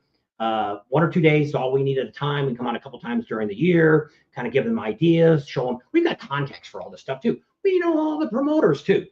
I'm not taking anybody's job, but I could probably find a crap load of sponsors without a whole lot of trouble. Because once again, we know this industry. We know the people that are in here. We know one of the stupid things is, I just found out, the Sturgis Harley dealer wanted to buy a banner. One of those banners that they put across the street, and they wanted to put, welcome to the Sturgis motorcycle rallies. We're selling new Harleys, and have an arrow pointed to it. You know what? Local businesses cannot buy one of those banners. Now, isn't that a bunch of crap? So I said, call Harley up, let a corporation buy it for you and pay them back. Screw them. But why would you not want your local businesses to have a banner? That doesn't make any sense at all. Rally Riding Racing says they want to have the race at the beginning of the week, not at the end when everybody's gone. They think more people would come. Originally, they wanted to do it on the Saturday of the last Saturday. Businesses do. And I think why the city wanted to do it at the end of the week, because people don't want to admit this, the end of the rally sucks. There's not a lot going on. Most of the concerts are over with. At the Buffalo Chip, I think they got a DJ or something, or they got tribute bands playing. All the good bands are gone. It's more of just a drunk fest is about all that's going on that last weekend. And talk to you tomorrow, Beth. So most people are doing the Friday to Tuesday or Wednesday. And then after that point, the Buffalo Chip has tried to drag things out a little bit longer last year to try to get people to stay a little bit longer. But it's more people, which I keep saying this, more people are coming to the pre-rally now than coming to the end of the week. People need to sit back and go, okay, we need to see what's going on. Black Hills Harley's figured that out. That's why they have most of their vendors show up. They got a whole extra week that they're getting more money from their vendors. Yeah. Making money. They're making money out there. City could be making money too. Got to be smart. Got to be smarter than the average consumer. But it's just not that hard to make things happen. And it's just kind of like we did. We just talked to a couple places. We talked to Hall Bikes about getting out there earlier, bringing bikes out earlier. We talked to Midwest Cycles. He rents motorcycles, and he's going to get out there, I think, on Wednesday before. So you'll be able to rent a bike from him, or if you're coming from Florida, you can haul your bike out there from Florida and bring it up to Sturgis. And then he's even staying a day or two afterwards, loading up on that Sunday or Monday, because that way people, if you wanted to come pre-rally, plus in his case, he's got a shop that he puts your bike in a garage. It's all safe. You're not leaving it out in the parking lot someplace. Hall Bikes, they put it back in the trailer, so it's ready to go back. So that it's just, those are things that I've given those companies an idea, because I said the attendance pre-rally is getting bigger and bigger and bigger. That's like us. We used to do that. We came on Thursday, left on Thursday, and it was really good. But now Thursday and Friday started. Well, now it'd be Wednesday and Thursday for this year. But that Wednesday and Thursday is getting pretty busy. And just like that, it is a lot of people we talked to. We got some people coming in July, June, coming out to Sturgis, because all the bars are open. Some of them are already, no, the Knuckles not, or the Iron Horse isn't, but the Knuckle and also Loud American will have bands on the weekend. Certain, maybe a Sunday night or Saturday, they'll have some bands. When we were there one year, and we weren't there the whole 8 weeks. We were only there maybe 4 weeks or something before the rally, and they had Vanilla Ice. That's right. Baby. We didn't go see it. No, the gypsies, songbirds. So a lot of cool Des stuff. was on. So a lot of cool stuff like that is going on. What else we're going to do is we're going to talk about Devil's Tower. We'll show you Mount Rushmore. We got the dates when you can get in free. That's right. What day is it? August 4th, that Monday. Is National Park Day. And you get to go, you'll have to pick one or the other. You're not going to be able to do both in one day. So you'll either have to do Badlands or Devil's Tower if you want to get inside and you get in for free. That's right. Ride your bike in, no charge. We just found that out yesterday. They always do it a couple times a year. They give out a freebie day. Yeah. Somebody was asking if it costs to go to any of all those places, and says, yes, it costs to get into Custer State Park, but you get a 7-day pass with that. Yes, you have to pay to park at Mount Rushmore. Yes, you have to pay to get into Badlands. Yes, you have to pay to go to Crazy Horse. Yes, yes, yes. Everybody wants their money. So it just depends. You know, there's a lot of free stuff. Most of the venues do not charge to get on their property. Even the Buffalo Chip, if you go to the main bar up front where all the bike shows and all that is, that's free to get in that area. The Full Throttle Saloon up front, the bar up front, that's all free to get in. Glencoe charges you to get in their property. I don't know if there's any other. That might be the only campground. Well, I guess Steel Pony charges you. But I think you can go to the bar up front and it don't cost you if you pull in that first parking lot at Steel Pony. But most of the other campgrounds that are Broken Spoke or whatever those ones that are along the highway there, you can pretty much ride into those without having to pay to get in. But say hi to Des. Where are you at now? I know she didn't say where she was, but she said she's there. She's there the week before too. She said she likes to do all her riding then. Yeah. She stays in Custer. Yep. And she likes it out there. You know, and that's why I said we just did that video the other day about where people would want to stay. Because it depends, like us, we stay as close to Sturgis as possible because Sturgis is the central location for us. You know, that's why we do the 2 weeks out there in Rapid City to kind of be in that area. That saves you 25 miles wherever you're going. That much, you're that much closer to everything. And if you're going to all those venues, this year we're also going to put things together and show you what you can do in a day. And we'll have it timed out for you. That hey, we started out at this time in the morning, we pulled out. We hit the gate at this time. We did the rides, stopped a few places, and this is how our timeline went. Because we have that a lot of times. I always recommend you should stay more than 3 days in Sturgis, but we always get those people that do. Some people do a day. I always say if you're going to spend 2 or 3 days, you should not come. But if you're on a tight budget and you only got a week's vacation, don't complain that you didn't get to see everything. Yeah. So we're going to do some rides like that in some areas and show you what you can do in that amount of time. Because it's like you go out to the Badlands, you're looking at 90 miles each way. That's staying on the highway. That's not saying you're going to get off. And then you're going to spend a couple hours driving through the darn thing. So you've wasted a whole day just to do one event. That's why I tell people, if you're doing 3 days, you really don't want to do Devil's Tower. You really don't want to do Badlands. Unless you're coming in or leaving that way. Yeah. Then catch it on the way in or the way out. Don't come to Sturgis and then go back out to it. And so you just got to really see what your time is worth. You know, it's just like if you want to go to the Legends ride. That's pretty much most of the day. You're going to get out there at 9 or 10 o'clock in the morning. And when they start the ride, they get out to the chip. It's, you know, it's 3 or 4 o'clock by the time it's all wrapped up. So that's day. So now the Chiefs ride, we're going to be doing that this year. That's always I think the Thursday before the rally. That's pre-rally. Yeah. Wednesday, I think. Wednesday or Thursday. We'll put that up real soon. We got to call the chief and see all that stuff. We need to sign up for that. Chiefs ride's still going on. And they have a little ride they take you on. Chief takes you out, and some of the patrolmen take you out on bikes. And then we have a little lunch. They had like sandwiches or something. It wasn't nothing big. But I mean, it's only like all the money goes to the police department puts money to their charity, which is the kids' charity in town. It's PALS or something it's called. Oh, yeah. Is that for the dog shelter? No, it's for all the events they do for all the kids. Keeps them out of trouble. And so it's a really good thing. We'll talk to them again. Last year they had a bag they raffled off and gave away. And I entered it, but I didn't win it. I gave them $100. Yep. Once again, tax deductible. Yep. And 501c2.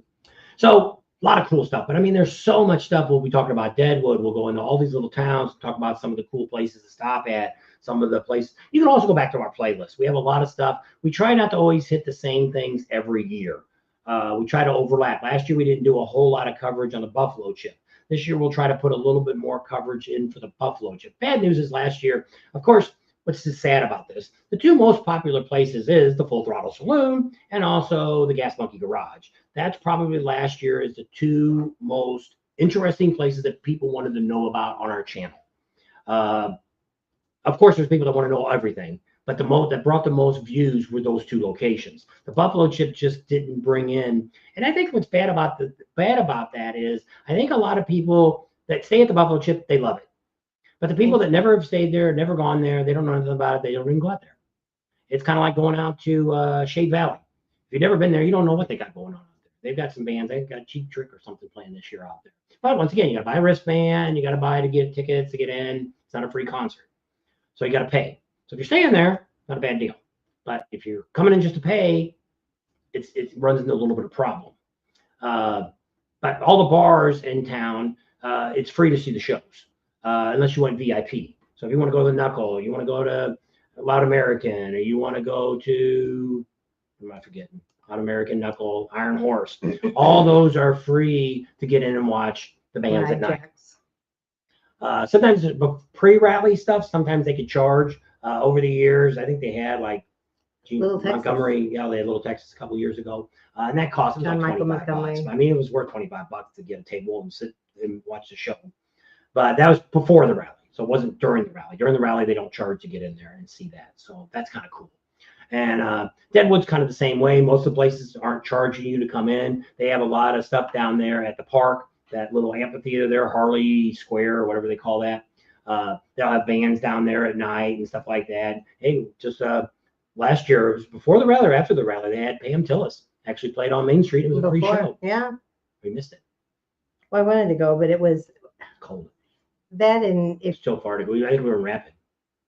I don't remember, but it was. I think we was going to take the truck, and there's no place to park a truck because I don't know if it was during the Days of '76 rally or the rodeo, and they've got all those people with horse trailers and all that stuff. And Deadwood sucks for parking. Yes, unless you're staying at one of the hotels, you get to park in their garage and stuff. Other than that, motorcycle, yes, you can always find motorcycle parking in Deadwood, but to find which is once again why I say the Sturgis Motorcycle Rally is truly a motorcycle rally, because most of the places you go to, Hill City and all that, it's hard to find car parking during the rally. They're very, very limited because they give you the streets that you drive through their towns is motorcycle parking, not the cars anymore. So they got to park outside of town, or they got to find some back road to park on that they don't get towed on. Sturgis is like that. It's really not much car parking. You got to either pay at the church, some of the church lots they rent out, and those are all ran by Boy Scouts, Girl Scouts, all nonprofit church groups. And they do that. The towers you walk up in, well, actually they only have one now. They haven't done the other one in a long time. That's always done by a different charity every day. So if you're paying your $5, you're actually giving that money to the Boy Scouts or whoever it is that day. There is a parking lot way behind the Iron Horse, a couple blocks back, that you can park at for free, but you got to walk your way in. That's a pretty good sized lot. That's the lot people should park at that drive cages, cars, trucks, whatever you got. That's where you really should park. It's free too. Yep. So Des is in Kentucky. Okay. I want to say congratulations to Big Whoop. They said they're going to be a little bit late coming to Sturgis because their first grandchild is expected on August 1st. Maybe that baby will come a little early, a few days early. We'll pray for you. There you go. Moonshine said you can get into parks for free if you're disabled. I think that's only for federal and national parks. They won't let you in state parks if you're disabled for free, because I got a disabled pass and they won't let me. So anyway, I think she said she got hers 9 or 10 years ago, but I got my America Beautiful to pass, and that lets me get into federal or national parks. And hers is a lifetime one, because if you consider it handicapped, it's a lifetime pass. You don't have to renew it. And I think that's what Moonshine has. And so, but it's only, but it's not for states. Now, if you're a citizen, if you live in, but I mean, I think they didn't give that because we've got a South Dakota license. So and you still have to buy a annual pass, which is like $30 or $40. So it's not worth it to buy a pass if we're only going to go twice. Waitress. I don't know what that says. What does this say? Big Whoop, I assume you're a woman? Yeah. No, I don't think so. Anyone know where I can find a biker jacket for an infant? Some of the Harley shops have them. Yeah. Go on eBay or Etsy.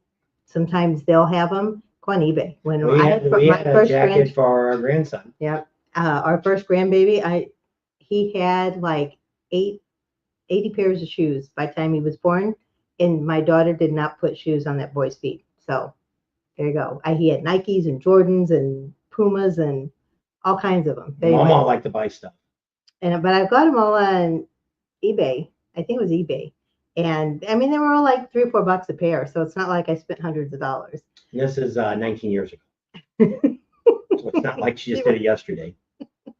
CMA controls a lot of downtown area. And the PALS for the Chiefs Ride stands for Police Athletic League. There you go. I knew it was something. But I don't know what the S stands for. It's for the kids. So. And it's really cool that they do that. And I forget what it meant. Like I said, we talked to them. I talk to the police more probably than she does, so that's why I don't remember. But I know it's a great group. There you go. It must be going to be a boy, I'm assuming. Big Whoop says, because he said this is going to be my biker buddy now. There you go. And look at the animal racks and local hardware shop. Sometimes if you go to like Goodwills and stuff like that too, the reason I'm telling you to buy a used one is because he's only going to wear it for like this amount of time. Because he's going to grow. And they grow fast. I don't know what we ever did with ours. We sold at a yard sale or what we did with it. I don't know. I guess they ended up with it, so I don't know what they did with it. Look at some animal racks with Loki. I don't think animal racks. I think they mean clearance rack. Yeah. Two Wheelin' Tom's on. Says Pating Nation. There you go. Say Pating. There you go. What did Rowan say now? Monkey jackets, Neil. Monkey jackets. Yep, she's expecting a boy. Don't know name yet. Mama ain't talking. There you go. You are correct. Not on state parks, just on federal and national. That's what I thought, but we tried when we were there to see if we could get a deal because we're our driver's license because we have that lot out there in Sturgis. We thought, let's see if we could get a discount getting going through Custer State Park. Nope. You can buy an annual pass. That's about all. But I mean, if we were going to be out there more, I mean, we are out there that much. I mean, once I drove through it for the year, there's one year we didn't go. A couple years ago, we didn't go at all. And I was like, I can't really believe we didn't go out there and do Custer State Park. I think it's the year we stayed at the Buffalo Chip. Yeah, I guess. We didn't do it. Best place to stay in Sturgis, not big into partying. We would recommend Kathmandu, but they're full unless you want to dry camp or tent camp. Well, you need to tell us if you want a place, you have to tell us what you're looking for. You're looking for a hotel, you're looking for a campground, you're looking for a tent spot, going to sleep in your van down by the river. In a van, down so that makes all the difference. So not big into partying. Neither are we. We're not big party people. We like it because with what I do, I'm usually up by 7 or 8 every morning. And sometimes we're not in bed till midnight, depending on my editing and things like that, to where we need a good night's sleep to get up the next morning and do this again. And so, yeah, I always look for that. Now, we stayed at the Buffalo Chip a couple years ago, and we actually had no trouble sleeping. We didn't wake up. We took the first year we took our gear, our gun. Yes, because we thought, we have to sleep. And with the air conditioner on the trailer, never heard it run. We heard that guy coming through the campground, revving his bike up at 3 a.m. But you get that at any campground. That's right. You're even going to get that at Kathmandu or wherever you're at. You always get some drunk fool that, I always want to get up in the night and chase that guy down and see where he pulls up at. So I can get up at 7, back my bike up to his tent, have him jump out of his skin. That's me if you see me. If you're that guy, because there's always a clown. And it's just like the guy that got caught drinking and driving down there in Myrtle Beach, acting stupid, revving up their bikes. It's a sure way to get your attention, and those police will give you attention. And cops, no matter what people say, the cops really aren't out there to get you. Is there an exception to the rule? Yes, but typically, no. If there's thousands of bikes. They can't pull 1,000 people over.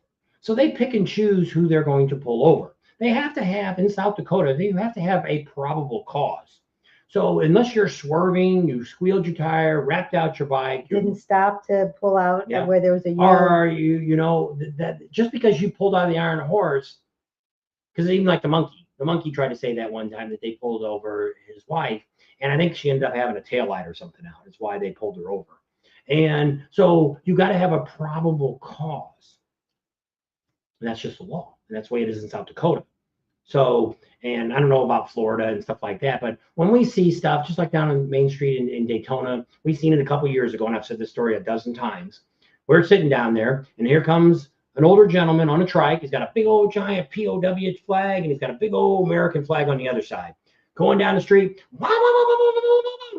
cops walk out to him, said, "Don't do that. Don't rev your bike up on Main Street." So he turns around, comes down the other side. They said, "We're not telling you again." Here he comes again. Pull it over. And he got a ticket. And everybody had a fit. Oh, they're picking on that guy. That guy's he's a veteran and all this he's stuff. A stupid effing moron. I don't care if he was he got his leg shot off in the war. You need to listen to what they tell you. This is not a free-for-all. You're in other people's towns. You're in other people's communities. We have never, ever been pulled over on our motorcycles at any motorcycle rally. Period. And we have drank before, but we're not going to go out there. If I'm totally wasted, I'm not going to take my bike out. And normally I don't do that even with a car. If we're going to have a few beers someplace, we'll have something to eat and maybe a soda or iced tea or something. And then we'll get on the bike or get in the car and we'll drive home or wherever we're going. But when people do stupid stuff, you get stupid attention and it's going to cost you. And that's the way it is. And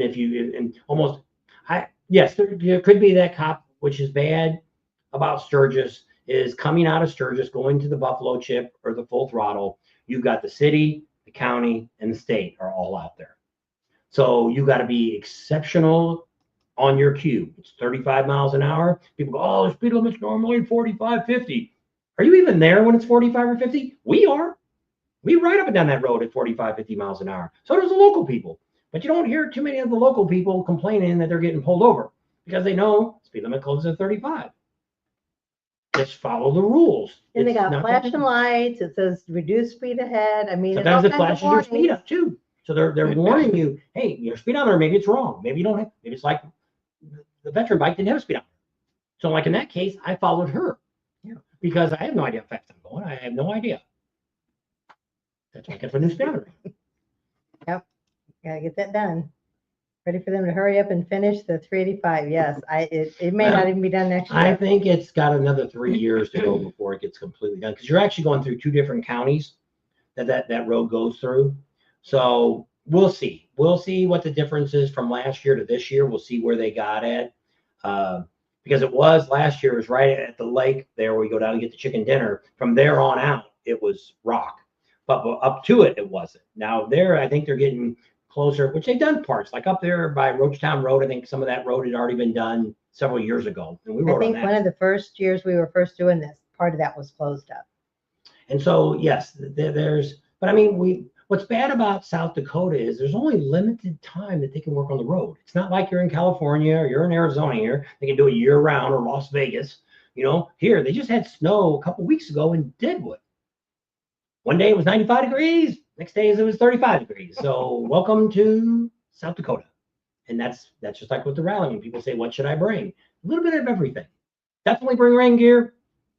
Definitely bring a full face helmet's a good idea. Nothing worse than hail hitting your face. Believe me, I've been that way. It's nice to just have t-shirts and then a couple different jackets because you can always layer up. Now we don't wear leathers. I do have chaps.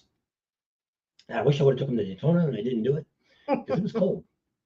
And so we'll have in Sturgis. Big Whoop said he got pulled over by the state football last year because they couldn't read his license plates on his truck. And he asked why his truck was so banged up. And he told them he must not have ever been hooked up to a trailer. But I mean, sometimes like that, it is. It's like you want to make sure your license plate, you got to make sure the light's on. Check all those things before you come to Sturgis. Especially a big rally, Daytona, Myrtle Beach. Myrtle Beach isn't quite so bad. The cops pretty much, other than like that drunk guy revving his bike up and acting stupid and dropping his bike in front of the cop car, that's always a good sign of getting pulled over. And then not being able to stand up, that's pretty good. Couldn't pass the sobriety test. No.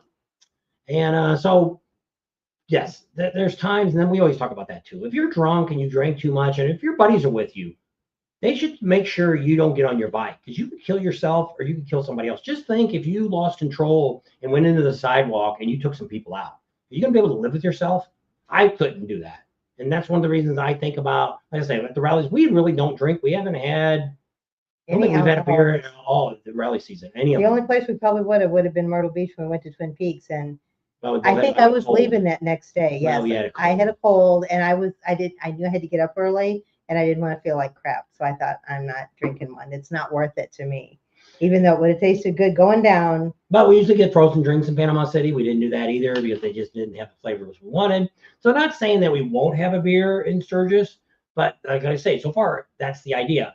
If I was going to have a Okay, beer, Rowan. it's Good more night. likely that I would have it maybe at Kathmandu because I'm staying there. Once we're there, we're done for the night. We're just going to go back to the trailer. I'm not going to be on the bike at all.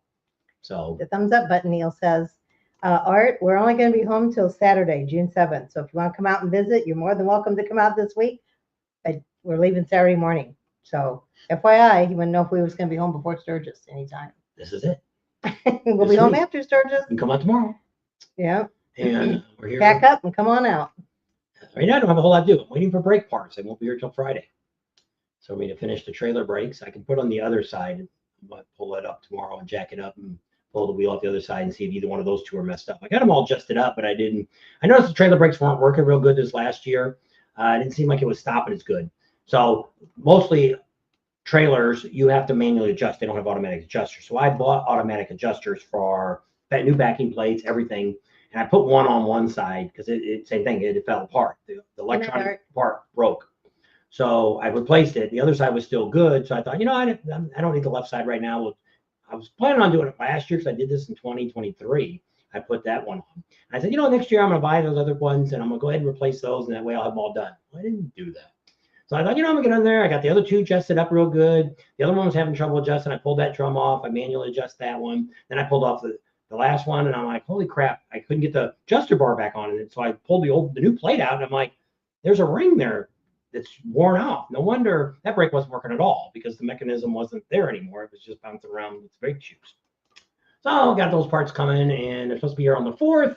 So that means a bit late in the afternoon before they show up because they're coming from Amazon. We don't get Amazon here until 4 or 5 o'clock in the afternoon. Unless they send it, no, I don't think they'll send it by the mail. Or FedEx. Yeah, it could be FedEx might be quicker. Well, FedEx comes at 1. They don't come much earlier, but a little bit. Be a little hotter as the week gets closer here. So probably would end up doing it in the morning anyway. But if I get out the other side all tore apart, I can kind of see what I got there. If those two are still in good shape, I might just put the one on that side. That'll be done. And then I just have to do the one on that side and I'm done. So I did get new grease seals to repack bearings. So I'll take them all off. So shame on you, Big Whoop.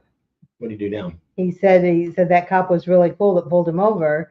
He said he had a device planned to scare the crap out of his wife. She didn't think it was funny. So she probably had the cop call and say, I'm calling about your husband. He kind of got a call like that when I had my motorcycle wreck. This guy called and just said, I'm with your wife. And he's like, who is this? And what are you doing to her?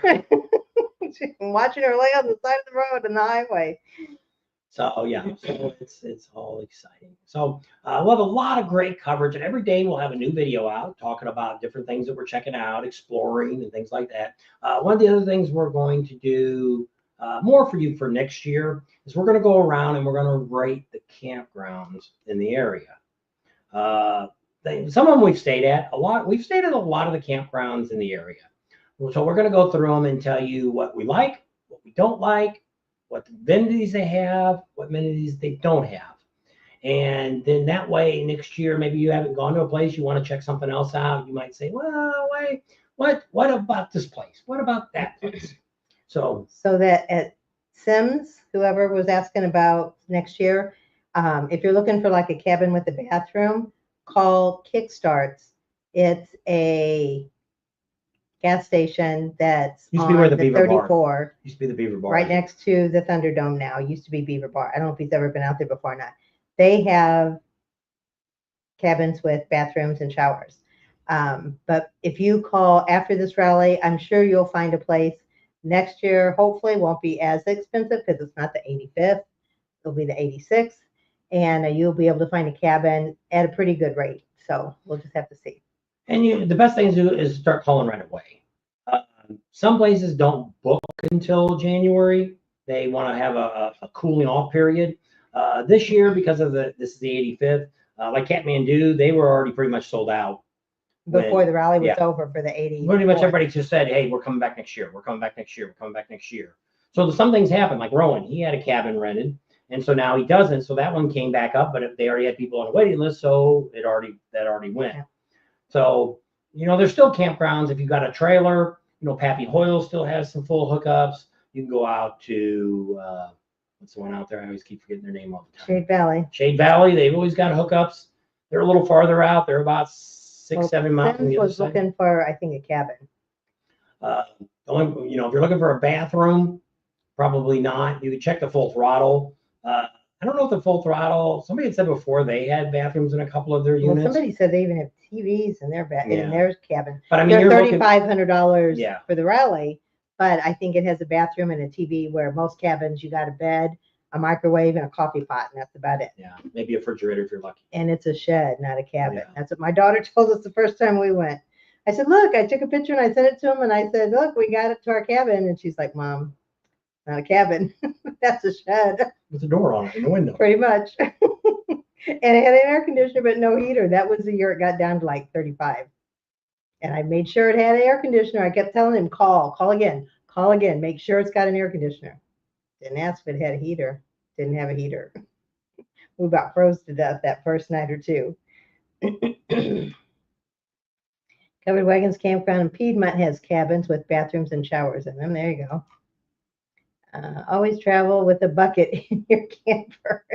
That's true. He's got pee bags he always carries that he used to have at work. Shade Valley is awesome, but it's 8 miles out on the 34 past the Chip. And that's a long, dark ride. And we stayed out there one year. It's great. Art was with us, my buddy Art. We went out there. We rented a motor home from the original people that had it before. They had some people that would they could rent trailers, locals that rented trailers and stuff.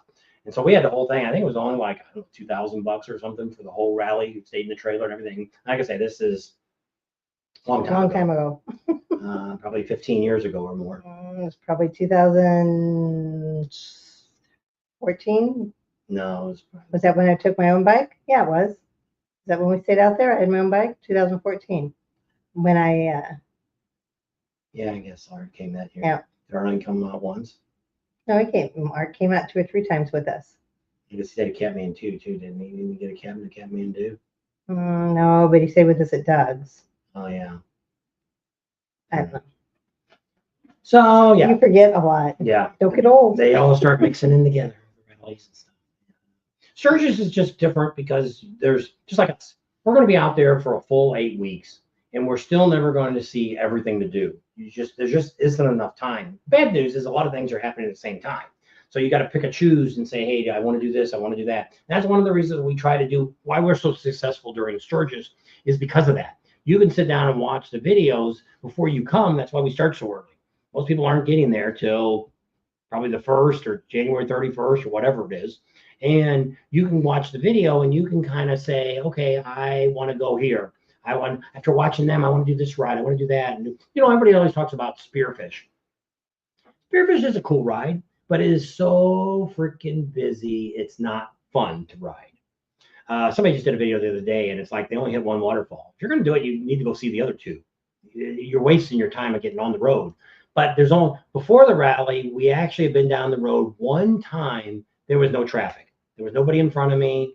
And it was a cool ride. You could crank the bike up a little bit and do 40, 45, 50 around the curve. I like Spearfish because it's more sweeping rides. I don't like all the hairpin turns. And Binocker Road's another fun one to go down. It's a good ride to go down. I like going down versus coming up the hill. Same thing, but almost every time you get behind somebody, they're a motorcycle that's all over the road that won't stay for them to pass. And I emphasize that all the time. I have no problem if you're a beginner. If you got to try whatever it is, you only want to drive to 30 miles an hour. If nothing else, move over to the right side of the lane and wave the people past you. Let them come in your lane and pass you up. There's nothing wrong with that. It's nothing worse than me is to be 10 bikes back and some guys all over the road doing 25, 30 down Needles Highway, going around the corners because it's his first time of doing it or her first time. You got to be courteous of other people. It's just like cars. Most of these windy country roads and highways and stuff, they always got turnouts for cars to pull over, trucks and stuff like that, so cars can get by them. Needles Highway and Iron Mountain have turnouts. So does Spearfish Canyon. There's a couple turnouts there. You can pull over and let cars go by. I even do it. There's sometimes somebody's running faster than me, and if they're up on my butt, I'm going to either pull over and wave them by, or I'm going to slide off the road a little bit, slow down, let them go ahead, go. You're in a hurry, let them go. Why have somebody behind you that's all pissed off because you're putting along? I have no problem with you doing that, but pull over, wave them by. Let somebody else go by, yeah. Yeah. Be courteous to people. Well, Art, Neil doesn't like the road going out of Kathmandu. He said it's a horrible road. They said that they wish they would pave the road from the 34 to Shade Valley. And Art, I keep saying Art. Neil says that the Kathmandu's worse. And they said, oh, yeah, that's a horrible road. She rides it all the time. I didn't have any problems with it. I don't know. But see, do you ever ride on rock roads? And do they have rock roads up there in Alaska? We've had a lot of places that have rock roads out where the shop's at. I've got a rock road. I got to get into the shop. So I don't have I don't have a problem riding on rocks. Me and my buddy Art, I guess he's already off. We rode down a riverbed one time. We got to the end of this road. We were going someplace, and the GPS told me to keep going. And we pull up, and I'm like, they want me to turn down this riverbed. There's no water. And he's like, I said, do you want to do it? And he says, I don't know. What do you want to do? I said, well, I don't really want to turn. I hate to turn around and go back. He says, if you want to go, I'm right behind you. And we did. We rode like 2 miles down this rock bed, doing about 15 miles an hour all the way. Got to do what you got to do. But I mean, I'm okay with that. Am I going to take my bike and do off-road climbing hills? No. But if it's considered just like at the Buffalo Chip, I have no trouble riding that road, even in the rain back there. I have no problem riding that road. I'm not scared of it. I just ride very slow. I'm not going to go 55 miles an hour on it when it's slick. But sometimes I'll ride over where the rocks are at, even though it's a little bit of a mound. I'll ride on that rocks because I got a little more traction than that slick stuff that's on the clay or whatever they call that out there. I got a word for it. But I don't have a problem with it. And other people say, oh, that road's just a nightmare to ride on. Well, then go around. So Big Whoop said there's a new law in Colorado. Lane filtering is now legal. Coincidentally, motorcycle accidents have gone up since then. Not sure if that's legal in South Dakota. Now, is that splitting lanes? Or is that, see now in Arizona, did they just pass that? Where if you're at a stoplight and there's like 6 cars on both sides in front of you, you can go through to the front of the line if the light is red. I can see if that's legal. I don't know if it is yet or not. They were trying to pass that, and they were all. Well, I've seen some people do it now, which it could be, and nothing wrong with that. We used to split lanes in California because you ain't going anywhere without splitting lanes. But you just got to learn how to do it to be safe. Which we're not the crotch rocket doing 80 miles an hour on stopped cars. Which there's a bunch of those out there doing it too. Where the law is actually in California, you can't be going 15 miles over the cars you're passing. So if you're dead stop, you can't be going more than 15 miles an hour, which is hard to do. But and so you're going down the road, they're doing 55, you can go 15 over, but you're not supposed to go over the speed limit. So I guess lane splitting is different. So I guess lane filtering is like you said, if you tell somebody you can go, they can go around you. I guess because he said lane splitting is different. Okay. Which most of the time you're on a road. It's like us. We used to ride in California. There's a road called Mulholland Drive. That's where what's the gas station called? The Rock House. Rock House. Really cool place. Or the Rock Store. Rock Store is what it is. And that road is a little windy. Not like Sturgis windy, but it's a nice windy road. I like to ride that road. If you don't stay on your side of the road, you will get ran over by a crotch rocket. All you hear is coming around on the outside. What gets me is why can you not hear them coming up from behind you? Are they that fast? Because all of a sudden they're on you and it's like, and it just scares the crap out of you. It's like, I don't know why you couldn't hear them coming up. They're just. Probably the pitch of the sound so far behind them that they're going so fast. I don't know, but I hate that. They do that in Sturgis too, if you're out anywhere and the crotch rockets are out. Crotch rocket guys don't care. Is that what they said? That's what Big Whoops. Might very well be. There's probably some that do. We only remember the ones that don't care. They stand out in your mind. It just scares you. I mean, I don't care if they want to go by. I don't really care. But man, well, see, we've always done when we split lanes. That's why they say loud pipes save lives. So when you're riding through the lane, you're kind of wrapping out your exhaust a little bit, letting them hear. I'm coming up. And so you're looking for them to look in their side mirror and see you coming. They see your headlight. They know you're coming. And well, the ones that scare me more than anything else is the ones that are all the way on the left side and they swerve. They almost hit the medium in the middle of the road. The concrete ones that are 6 foot tall, which he found out they weigh 4,000 pounds. No, that's the Lego ones. Oh, and the other ones are 20 feet long. And so those are the ones that scare me because it's like, no, I'm already figured how much room I had between the cars. As long as you stay where you're supposed to be, I'm okay with that. I can get through there, or I wouldn't be going through it. I'd go over to the next lane and see if I could squeeze through. Or then you get those jerks that when you're trying to come up and they keep scooting over and over. And what you do is then let them get real close and you go around the other side because you got plenty of room. Or you do like I do and knock a few mirrors off. Take the arm and knock it off, and because they can't see your plate because you're going so quick, they ain't got time for it. Screw them. That's what you do. That's why some of those guys have those whips. Slap them. Yeah. Drive by. Or those. What are they? Is that what? Guess what they are? Those leather things. Yeah. Got 2 minutes left. 2 minutes left. How many people got on? We had up to 84. Holy 68. Too bad. So getting ready for Sturgis. I'm really excited. I can't get there soon enough. Got a lot of things we'll be planned. Got a lot of great videos that we'll have. A lot of content. Got a lot of you coming out pre-rally. We have some coming out in June, July. So you'll get to see some subscribers. And if you're coming out, contact us. Do not rely, even though we might have your phone number and you've told us what day you're coming. I won't remember. That's right. You know how many people told us they're going to be there on this day or that day? They're going to be here. They're going to be there. I can't. I'm lucky I'm getting to be where I need to be when I need to be there. Because a lot of times I don't even know what. Now we're way far ahead. We kind of start planning out stuff when we get there. But we also have to look at the weather. Because last year, the first week we were there, it was misty, rainy, and I'm like, I'm not going on Iron Mountain Needles Highway and have to drive 25, 30 miles an hour because the road's slick. I'm not going to waste my time. We went to Sturgis. Once we got the Kathmandu, then we went back out and rode it. But we did do Custer. I think we did it in the truck. We did that in the truck. Because you wouldn't know, because I held the camera up high enough you couldn't see the front of the truck. But it was in the truck. And so it was like, that's not the end of the world. But there is some fun. There's some twisties there That's on Custer State Park, too, on the one end there. So the rock store survived the fires. Oh, that's good. Good, yeah. And but yeah, we haven't been up there in years. I'd love to go back. Where are you working at, Nicholas and Sturgis? And so just. Oh, you want to say one more time? One more quick commercial about the helmet? Okay. So we have a veteran helmet. It's the state of the art that we're raffling off. You don't have to be a veteran to win it, but the money going to our veteran builds. We got that cool bike now. If you go to bike builds for our vets, you can see right at the top is the red bike. That was our first one we're getting ready to give away.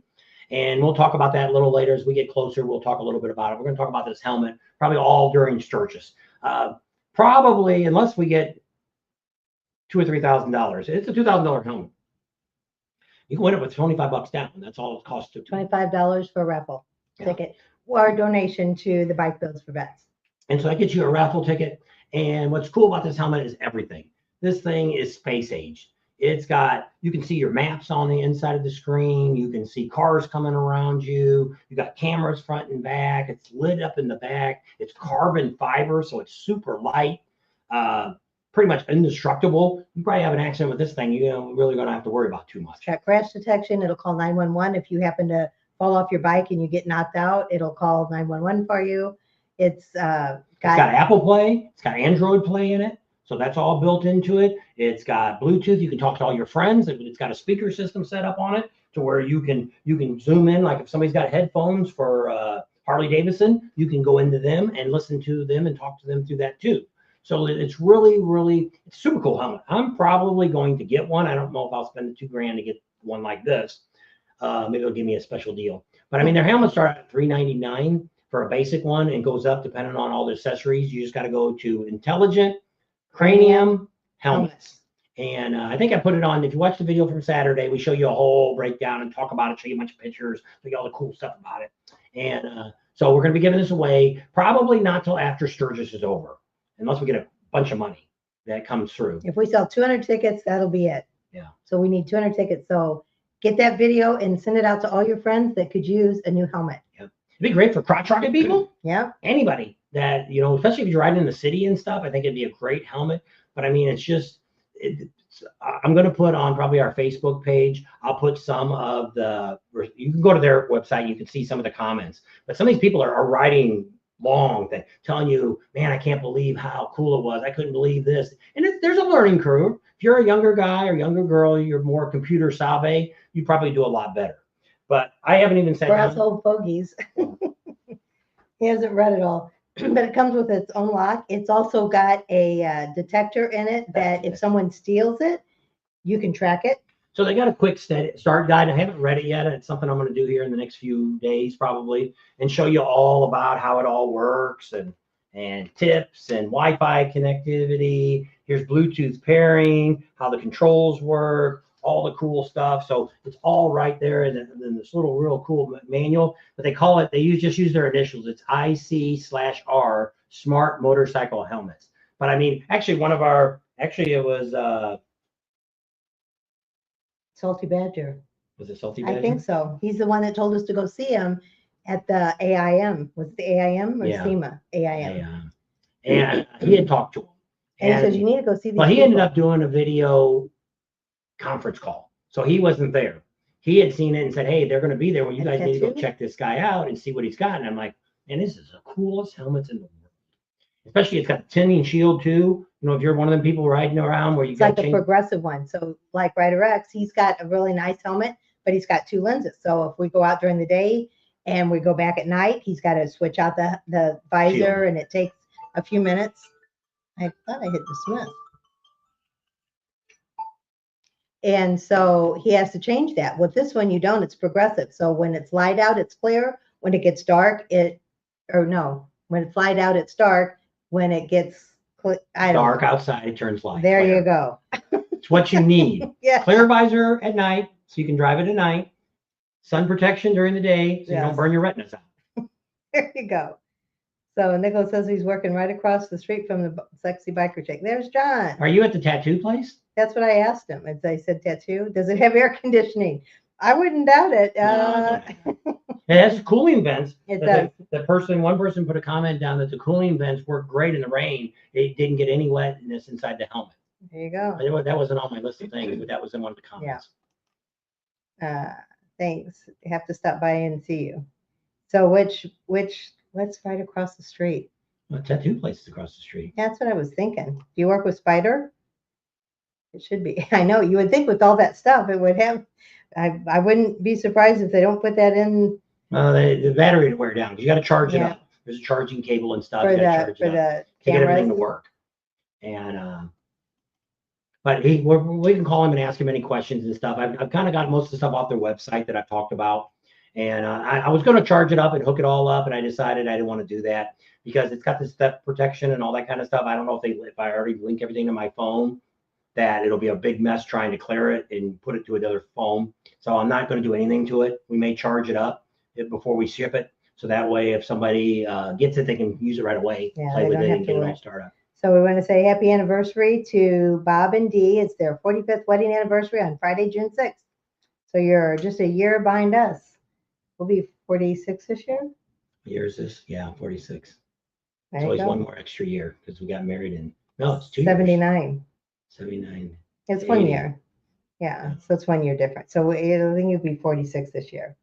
Something like that. It's a long time. Getting close to 50. Everybody's telling them happy anniversary. I hope so. So is that where you work, Nick? Nicholas, do you work at the tattoo shop with Spider? Actually, we need to get his information because I've had a bunch of people ask about tattoos. Oh, I got it in the phone. Oh. I got his, I'm pretty sure his name is Spider.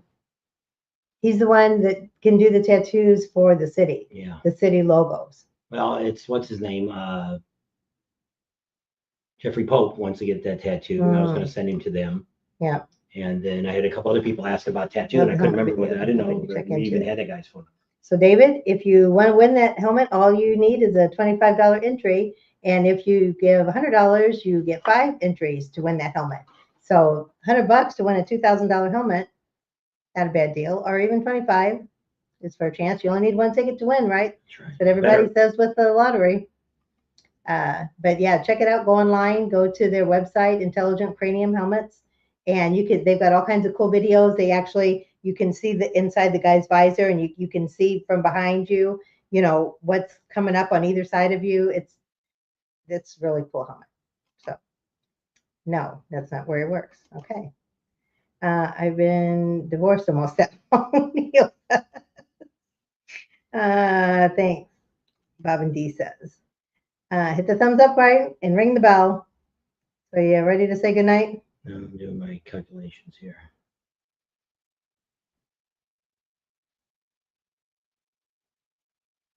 Anyway, we got a couple more comments. Okay. So sell boots if and somebody leather wanted to jackets. give us $1,000, you normally would get 40 tickets. We'll give you 60 tickets.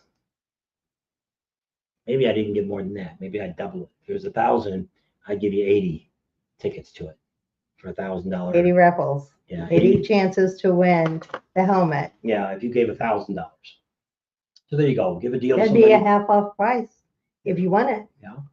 Or it's also 501. It's totally Yes, take it off your it's taxes. totally tax If you're deductible. looking for a good tax write-off for next year. There you go. Some people are looking for that. That's right. It's all about saving money from Uncle Sam. Nicholas says he sells the boots and leather jackets and other stuff. There you go. Okay. I think I've seen that place. Yep. Cool. I'll stop in, Neil says. We will too, Nicholas. Got to write that down though. Yeah, because you won't remember it. That or write us and say, hey, Don't forget about me. Take a picture of the store and send it to us on our Facebook page. Well, it's probably a tent. I think it's one of those tents. Cross. From 160 Biker Check. I'm pretty sure. There's a store there too. Was there? 7 years with first, 14 years with second, separated 10 years now, living with the second for the past 7 years. Yes. Is he going to Sturgis? 7, 14, 7, that's 14, 14, 28. Yeah. Yep. It all adds up, don't it? I hope I'm there every year.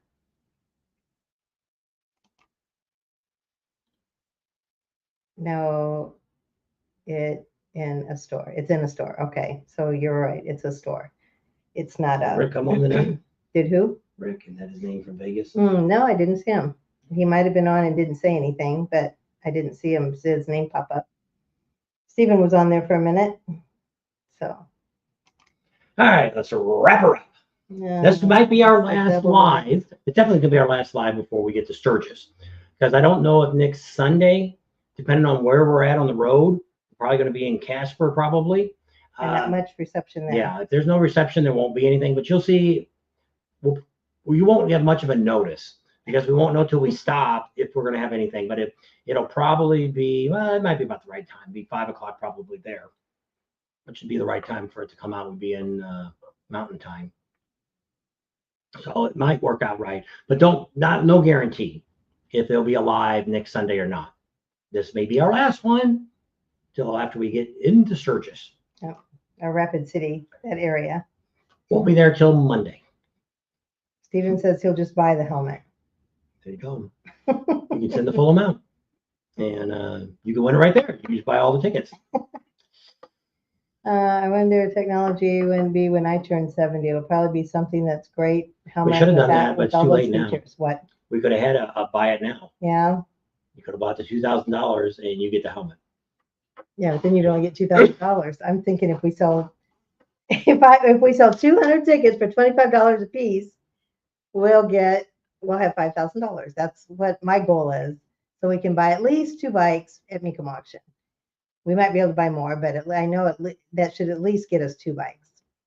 I wonder how that yeah, it's crazy, isn't it? I mean, if you think, I just think just not even like 120 years ago, there weren't cars, there weren't motorcycles, there weren't planes, it's none of this stuff. So TV, phones, all that, it just blows my mind to think how much stuff has progressed. Well, just since we were kids, there was no cell phones. No, I mean, when we watched the Jetsons, who would ever think you could see the person you were talking to on the phone, or your computer and your television and your phone and everything is right here in your hand. We didn't have computers. Well, I know we didn't have computers either, but I mean, it's just, I don't know, it just blows my mind because you think, however old this earth is, at least the last 2,000 years, all the stuff that they didn't have and we're spoiled rotten. That's what I say. We're spoiled rotten and we don't deserve half the stuff we have. Jesus is coming soon and you better know who he is. Rubber down and faith up, XM Biker says. He's 70. Thank you both for being awesome. Aloha gang. Bye, big whoop. Good night, Neil says. Take care, ride safe, says Des. You too. You're running around a lot, so let us know when you get to. She had doggy day the other day. Yeah. Picture of her dog. Oh, did she? She said she's in Kentucky right now, so she's on the road again. I was going to talk to her. It's too late now. She went to the Tennessee thing, music. Oh, Tennessee Music Revival, TMMR. Yeah, she went there. He's now 33, got a long time to hope Harley and other motorcycle companies will still be by then. You never know. They come and go, but they've been around a while. Yeah, we haven't heard Bob say pating lately. I did a while ago. He did. You just barely heard it, though. Because well, somebody sent me a whole bunch of stuff on KTM, and we didn't talk about that in the newscast. They got a bailout, and they filed bankruptcy, and they screwed their people a lot of money. Well, now they can't get any parts because they have to pay cash for everything. And one guy wanted me to get all into that, and I just didn't want. I don't know how many people have KTM bikes. You know, our last breaking news was about Harley Davidson, a little bit about Indian, and we talked a little bit about Buell. And he also made a comment that he took it that I was only saying Buell was only in business for a few years, and I didn't say that. I just said the time that they were actually, which I guess the original guy started Buell, used to work for Harley Davidson. He went off on its own. I didn't get into all that. That wasn't my breaking news. My breaking news was they got money, $18 million from the county they were in to update their factory and all that. That was the breaking news. It wasn't anything about how long they've been in business or anything else. I just said they kind of stepped away from Harley in 2021. I think that's the year it was. And she said she didn't go this year. She went to TMMR in 2022. Oh, this year she went to Loretta Lynn's house in Butcher Holler. Okay. In her real home. There you go. Not the make-believe home that they said they drugged there and put in her ranch. So that's what I was thinking you went to TMMR. Okay. My fault. All righty. We'll see you all soon. Thanks so much for hanging out with us. We love all of you. We appreciate all of you guys. Thank you for your support. And don't forget to send that video out to all of those people that might want that helmet. So we want to sell 200 tickets for $25 a chance to win that super cool state-of-the-art helmet. Don't forget to support our sponsors. They're the ones that get us to these rallies to give you all this great information. And thank you. Support. Subscribe to our channel if you haven't already. Share us with your family and friends. Give us a big thumbs up. Ring that bell for notifications. And we'll see y'all on the next video.